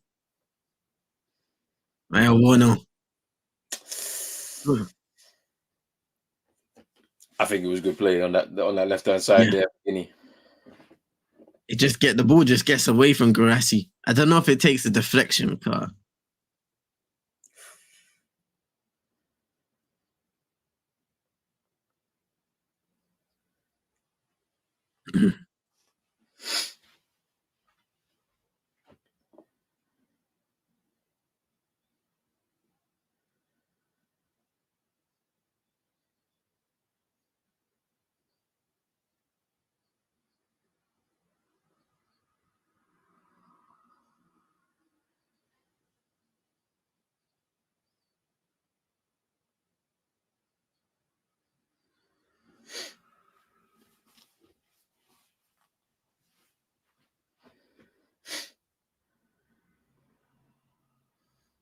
Equatorial Guinea are happy for extra time.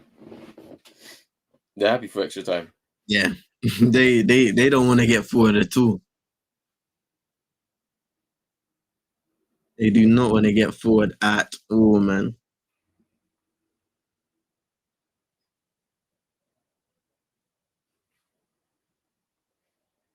Just happy to see out the game.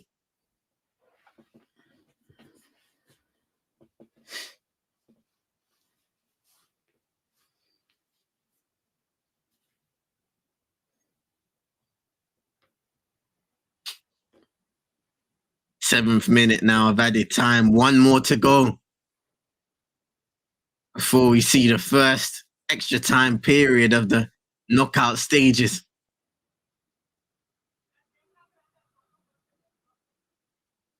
One knocking it right back to Guinea. Gonna take their time and build up play. Oh! And Mohamed Bayo with the last minute header. Oh my header!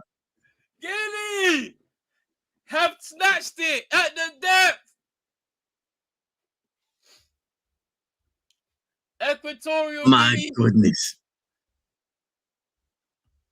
Equatorial Guinea players distraught. They thought they were going to head into extra time. But did you see Salvador on the ground? Last minute dagger. Bang. Oh, wow. Look at Salvador on the ground. Equatorial Guinea tears, and that is a huge blow at the end of the game. Equatorial Guinea were playing for that extra time. And this, wow. Mohamed Bayo.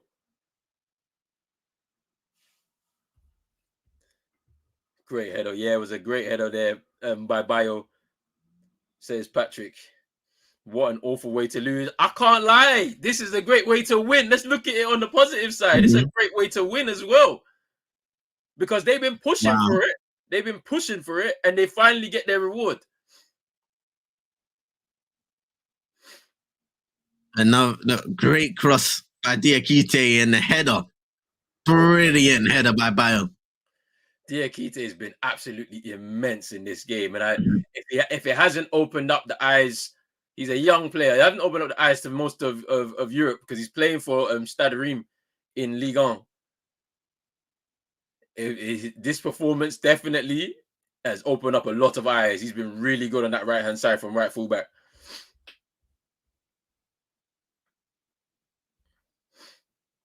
Introducing Naby Keita was key. He was the difference, says Hassan.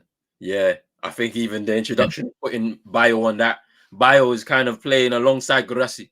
Mhm. That's it, full time. Equatorial Guinea's hearts are broken. Wow. What a moment. What a goal. What a way to go out. You look at that Federico Piccolo red card, which feels like so long ago as that turning point in the game where Equatorial Guinea changed their game plan and just, especially towards the end, looked to see it out, looked for extra time, and were probably going to push the game towards penalties. Emilio Nsue missed penalty. The man who has done so well in the group stages, you expected him to dispatch. Kone went the wrong way, and his penalty unfortunately mishit, bounced off the side of the post, the outside of the post, and that was their one golden opportunity squandered. Wow. The tears of the Equatorial Guinea players as they cannot believe they've lost this game in this fashion. Let me just update the score before we get out of here. Wow. Wow. What you can see the tears. What an end to this game. Wow. This is football though, in its essence, right? A team is looking to play for that extra time, and another team is being positive and pushing forward to try and snatch that winner, and they do it right at the end of the game. And when you can see the tears on both sides, because the coach was tearing up for Guinea, tearing up because he couldn't believe that they've broken a long streak of this team not reaching the quarterfinals. They've always gone out in the last few Afcons that they've been at, have always gone out at last 16 stage. And getting over the hump to get themselves into a quarterfinal here with a last-minute winner from Mohamed Bayo is the stuff of dreams for the Guinean people. And they cannot believe it. They're there in their hundreds of, no, not say hundreds, but tens of thousands for sure. They're there, you know, being one of the neighboring countries to Ivory Coast. So, wow. First goal in their last 4 knockout round games. And it breaks a streak of, I think, 2 consecutive quarterfinal appearances for Equatorial Guinea here. Man, what a crazy ending to the game. And I think ultimately you could say, you know, it's well deserved by Guinea. I mean, they had so many chances towards the end of that game, taking advantage of that extra man, and for them to get that win at the end is just something. It's something that you would say well deserved by Guinea. And now with an opportunity to potentially face one of Egypt or Congo in this side of the draw, I wonder what's going to happen in the next game. So in the next game, it's going to be interesting to see. Very, very interesting, man. I mean, we went into this game thinking Equatorial Guinea have a really strong opportunity, but things can change in football. Things happen. Like we said before, the red card, the missed penalty, and things just weren't going their way. And you almost thought towards the end, potentially, maybe it wouldn't go Guinea's way with the amount of times they got forward and they misplaced passes. They didn't have the composure, but it was that little bit of quality at the end that will send Guinea through to face either Egypt or DR Congo. Wow. Big up to everybody that's in here right now. 117 of you watching live. Make sure you're in the like button, subscribe button on all the channels, Pros Only Sports, Eagle Eyed Extra, wherever you're watching it right now. Big up to Hanoi saying I'll be Guinea on Wednesday. Jizzy saying, what did I say earlier? I say Guinea will score a goal with one of these crosses. You did say it, bro. You did say it. Vibe saying big F, shake my head. And that's how it ends in Cote d'Ivoire. Powerful words. Big up Judith as well, saying who's winning. The score is at the bottom of your screen right now. Guinea, 1-0 winners at full time. Mohamed Bayo with a 98th minute winner for Guinea to take them through to the quarterfinals to potentially face one of Egypt or Democratic Republic of Congo. And then Ivory Coast fans were celebrating this goal. Congo versus Guinea will be the quarterfinal. Let's see. Will they be able to overcome Egypt later on tonight? Big up, Patrick. Thank you very much. Appreciate this. Appreciate that. Thank you. Thank you. Jammer saying underdog. Let's go. Hey, look, Guinea have had to go get over this hump today, and they've done it in the most emphatic of fashion towards the end of the game. Beckham was starting for Congo, which is interesting. Yes, very interesting. He's now been returned to the starting lineup, which I think is interesting because I think we'll discuss it a little bit more when we get into the game, because there's been a lot of chopping and changing from a lot of teams as they've been trying to get things right. But look, people, we're gonna be back very shortly in about 45 minutes time, I'd say, to watch Egypt against Congo to see who's going to join Guinea in that quarterfinal, which I believe will happen on Friday. I think so. In this side of the draw. But yo, look, we're gonna be back, people. It was such a great end to the game. Big up to CM. I'm sure we'll be back very, very soon. Make sure you're hitting the like button and subscribe button as well. Hit the notification bell and all of that good stuff right there. Afcon 2023 is alive and well. Big up, people. Peace. Peace.